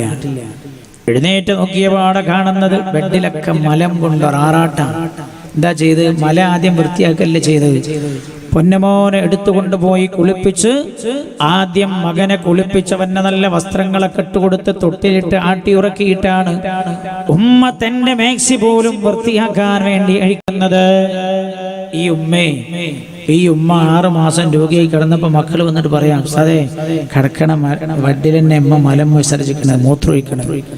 ഞങ്ങളും കുഴങ്ങി, ഉമ്മയും കുഴങ്ങി. മരിക്കാനൊന്ന് ദ്വാരക്കണം കേട്ടോ. അതിന് 313 റുപ്യ നേർച്ചാക്കിയത് ഞങ്ങളെ പള്ളിക്ക്.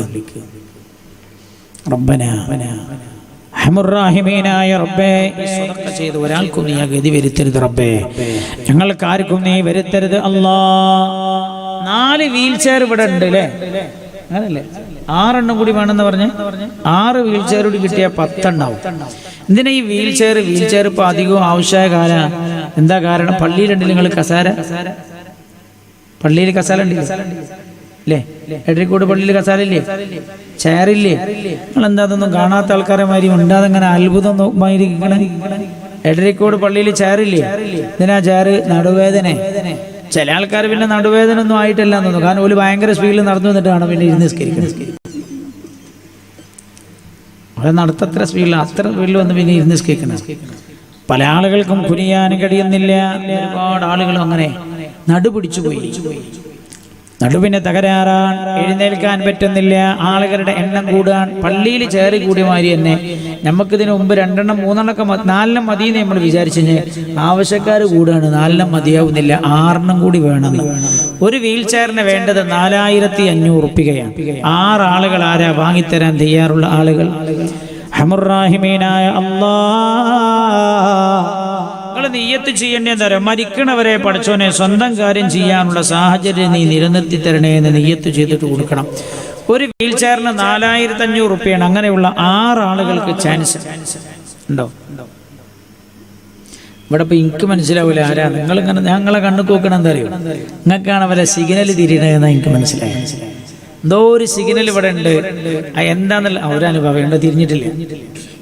സ്റ്റേജിന്റെ ബേക്കിൽ അതിന് മാത്രം അനുഭാവികളില്ലല്ലോ. അവിടുന്ന് വരുന്നത് അൽഹംദുലില്ലാഹ് ആരും അറിയണ്ടെന്ന് കരുതിയിട്ടാണ്. രഹസ്യമായ സ്വതക്ക അർശിന്റെ ചുവട്ടിലുള്ള തണലായ അല്ലാഹു കബൂൽ ചെയ്യട്ടെ.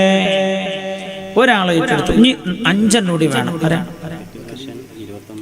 അൽഹംദുലില്ലാഹ് 21668 റുപ്യ 50 പൈസ. 50 പൈസ ഉണ്ടോ? ആരാണ് 50 പൈസ ഇട്ട്? ഓരോന്ന് കാണാൻ പുതിയിട്ടില്ല. 50 പൈസ ഒന്ന് കാണാൻ പുതിയിട്ടാണ്. അൽഹംദുലില്ലാഹ് തമാശ പറഞ്ഞിട്ടോ. 21668 റുപ്യ ഇന്നത്തെ ബക്കറ്റ് കളക്ഷൻ. അൽഹംദുലില്ലാഹ് വളരെ ഉഷാറായി കൊടുക്കണ്ടല്ലേ? അതിലും തോനെ കിട്ടല്ലോ. കുറഞ്ഞു പോയതാ? 2 വീൽ ചെയർ കൂടി കിട്ടിയിട്ടുണ്ട്. ഇപ്പൊ 2 1 3 ആയി. അൽഹംദുലില്ലാഹ് അർഹമുർ റഹീമീനായ റബ്ബേ, അത് നൽകുന്നവർക്ക് അല്ലാഹുവേ റബ്ബനാ സിറാത്ത് പാലത്തിലൂടെ അതിവേഗം കടന്നു പോകാനുള്ള സൗഭാഗ്യം നീ നൽകണേ റബ്ബേ. പടച്ചോനെ, ജീവിതത്തിൽ ഒരിക്കലും അവർ ഇരുന്നു കടവുന്നൊരവസ്ഥ നീ വരുത്തരുത് റബ്ബേ.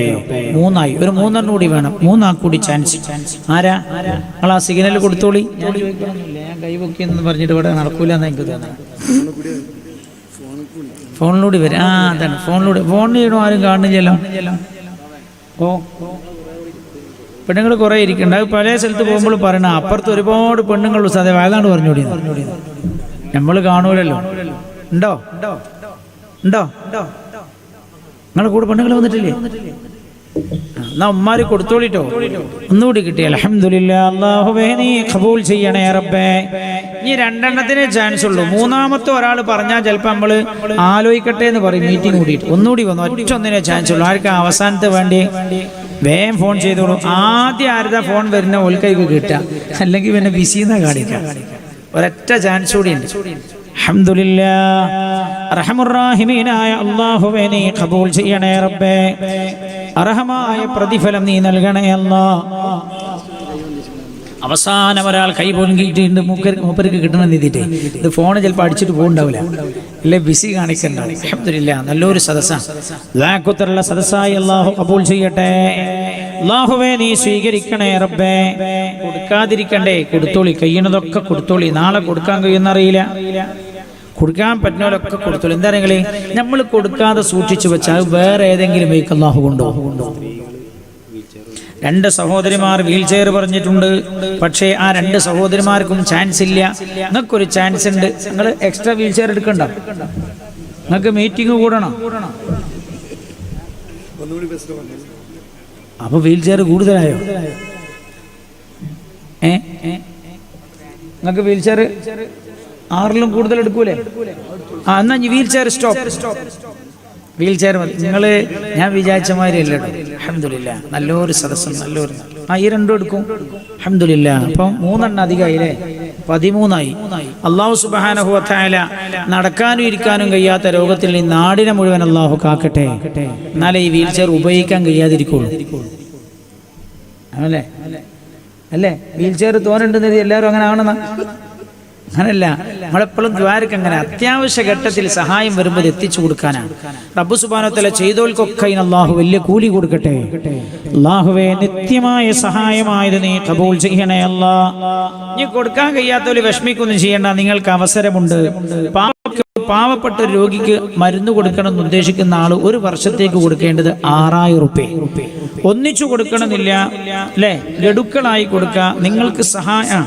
നിങ്ങൾക്ക് കഴിയാവുന്ന രീതിയിൽ കൊടുക്കുക. നിങ്ങളുടെ എല്ലാവരുടെ അടുത്തേക്കും ഇതേപോലെ ഒരു കവർ കൊടുത്തേക്കാണ്. ആ കവറിൽ ഇങ്ങനൊരു സ്ലിപ്പ് ഉണ്ട്.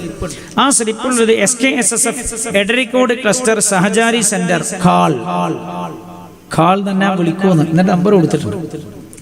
അത് കഴിഞ്ഞാൽ item quantity cost offer. Hospital കട്ടിൽ അത് ഞാനും എഴുതേണ്ട കഴിഞ്ഞു. വീൽ ചെയർ അതും ഞാനും എഴുതണ്ടാവും കഴിഞ്ഞു. ഞാൻ അടുത്തത് മരുന്ന് വിതരണം. 1 വർഷത്തേക്ക് ഒരു രോഗിയുടെ മരുന്ന് കൊടുക്കാൻ താല്പര്യമുള്ള ആളുകൾ 6000 റുപ്യാണ് കൊടുക്കേണ്ടത്. അപ്പൊ അതിൽ ടിക്ക് ചെയ്യാം. 6000 കൊടുക്കാൻ കഴിയുമെങ്കിൽ 1 വർഷത്തെ ഒരു രോഗിയുടെ മരുന്ന്. അപ്പൊ നിങ്ങൾ നിയ്യത്ത് ചെയ്യേണ്ടി, പഠിച്ചോനെ എനിക്ക് മരുന്ന് കുടിക്കേണ്ട അവസ്ഥ വരുത്തരുത് എന്നാണ്. അല്ലെങ്കിൽ മരുന്ന് കുടിക്കുന്നവരാണെങ്കിൽ അല്ലാഹുവേ മരുന്ന് ഇങ്ങനെ കുറച്ച് കൊണ്ടുവരേണ്ട ഒരു അവസ്ഥ റബ്ബേ നീ വരുത്തണേ എന്ന് നിയ്യത്ത് ചെയ്ത ആ രോഗത്തിന്റെ പേരിലാകട്ടെ ആ സ്വതക്ക അല്ലാഹു സുബ്ഹാനഹു വ തആല കാത്തുരക്ഷിക്കുമാറാകട്ടെ. അല്ലാഹുവേ മാറാ രോഗങ്ങളിൽ നിന്ന് നീ രക്ഷപ്പെടുത്തണേ റബ്ബേ. രണ്ടാമത്തത് ഭക്ഷണത്തിന്റെ കിറ്റ്. ഭയങ്കര പുണ്യമുള്ള കാര്യം. 1 വർഷത്തേക്ക് പാവപ്പെട്ട ഒരു കുടുംബത്തിന് 1000 ഉറുപ്പികയുടെ ഭക്ഷണ കിറ്റാൻ ഒരു മാസം കൊടുക്കണം. 1 വർഷം ഒരു കുടുംബത്തിന് ഭക്ഷണ കിറ്റ് നൽകണം എന്ന് നിങ്ങൾക്ക് ഉദ്ദേശമുണ്ടെങ്കിൽ 12000 റുപ്യാണ് കൊടുക്കേണ്ടത്. മാസം 1000 ആയിട്ട് കൊടുക്കാം, ഒന്നിച്ചു കൊടുക്കാം, നിങ്ങൾ ഇഷ്ടത്തിൽ കൊടുക്കാം. ഏതാ നിങ്ങൾ കൊടുക്കാൻ ഉദ്ദേശിക്കണമെന്ന് അത് ടിക്കറ്റ് എഴുതാം. ഇനി അതല്ല ഒരാൾക്ക് 6 മാസം കൊടുക്കാൻ കഴിയുള്ളൂ, അപ്പൊ 6 മാസം എഴുതാം. അത് അതിന്റെ അടിയിൽ ഇതര സംഭാവന എന്ന് എഴുതിയിട്ടുണ്ട്. അത് ആ കോളത്തിൽ എഴുതിയിട്ട് ടിക്കിടുക. പേര്, വിലാസം, സ്ഥലം, ഫോൺ. ഇവിടെ കൊടുക്കേണ്ട ഫോൺ നമ്പർ എപ്പോഴും വിളിച്ചാൽ കിട്ടുന്ന ഫോൺ നമ്പർ ആവണം. എൻ്റെ മാതിരിയുള്ള ഫോൺ നമ്പർ ആവരുത്. മനസ്സിലായില്ലേ? ഖബർസ്ഥാനക്ക് സലാം ജില്ലയിൽ മറുപടി ഇല്ലാത്ത എപ്പോഴും വിളിച്ചാൽ കിട്ടാവുന്ന ഫോൺ നമ്പർ ആവണം നിങ്ങൾ കൊടുക്കേണ്ടത്. അല്ലാഹു സുബ്ഹാനഹു വ തആല ഖബൂൽ ചെയ്യട്ടെ. ഒരാൾ ഒരു മരുന്നിന്റെ ഉദ്ഘാടനം ഇവിടെ നിന്ന് നിർവഹിക്കാം? എല്ലാവരും കൊടുത്തോളിട്ടോ. കാരണം ഈ കൊടുക്കാതെ നമ്മൾ സൂക്ഷിച്ചു വെക്കണതൊന്നും ഗുണപ്പെടൂല. പണ്ടൊരു ചങ്ങായി കൊടുക്കണ്ടല്ലേ, ഭയങ്കര പിഷ്കന. അങ്ങനെ ഭയങ്കര തേങ്ങ കച്ചവടക്കാരൻ. ഈ പണ്ട് ഈ തേങ്ങ അങ്ങനെയൊക്കെയുള്ള കൂടുതലുണ്ടാവും. അപ്പോൾ ഇയാളിങ്ങനെ തേങ്ങ ഇങ്ങനെ എണ്ണ. പഴയ കാലത്ത് തേങ്ങ കച്ചവടക്കാരുണ്ട് ആരെങ്കിലും ഇവിടെ? തേങ്ങ എണ്ണീട്ട് ഇങ്ങനെ നോക്കിയിട്ട് ഇങ്ങനെ മാറ്റി വെക്കുക. ഇപ്പൊ ഇയാളിങ്ങനെ എണ്ണുന്ന സമയത്ത് ആ വൈക്ക് ഒരാൾ ഇങ്ങനെ പോകുന്നുണ്ട്. അപ്പോൾ ആചാര്യ ഒരു തേങ്ങ തരുമെന്ന് ചോദിച്ചു. ആചാര്യ ഒരു തേങ്ങ തരും. ഇയാൾക്ക് അങ്ങനെ 5000 6000 തേങ്ങളിൽ ഒരു തേങ്ങ തരുമെന്ന് വെച്ചാൽ കൊടുക്കാൻ പറ്റുമോ? ഇയാൾക്ക് ഇങ്ങനെ എൻ്റെ ഭാര്യനോട് പറയും, ഭാര്യ എടുത്തിരുന്നു. ഇയാൾ നേരാണ് ചെന്നത്. അയാളെ ഭാര്യ അവിടെ നിൽക്കുന്നുണ്ട്. ഭാര്യനോട് നിങ്ങളെ കഴുത്തിൽ ചെന്ന് നോക്കുമ്പോൾ ഈ ഇവളുടെ കഴുത്തിലുണ്ട് 6 പവൻ്റെ സ്വർണ്ണമാല. ഇയാൾ പറഞ്ഞു, നിങ്ങളോട് നിങ്ങളെ ഭർത്താവ് നിങ്ങളെ കഴുത്തിലെ മാല തരാൻ പറഞ്ഞു. അപ്പൊ ഇവള് ചോദിച്ചു, മാലേ? അപ്പോൾ ആടുന്ന് ഇങ്ങോട്ട് ചോദിച്ചു, നിങ്ങൾ കൊടുക്കാൻ പറഞ്ഞോന്ന് ചോദിച്ചു. അപ്പൊ ഇയാളോട് ആ കൊടുത്താളാ,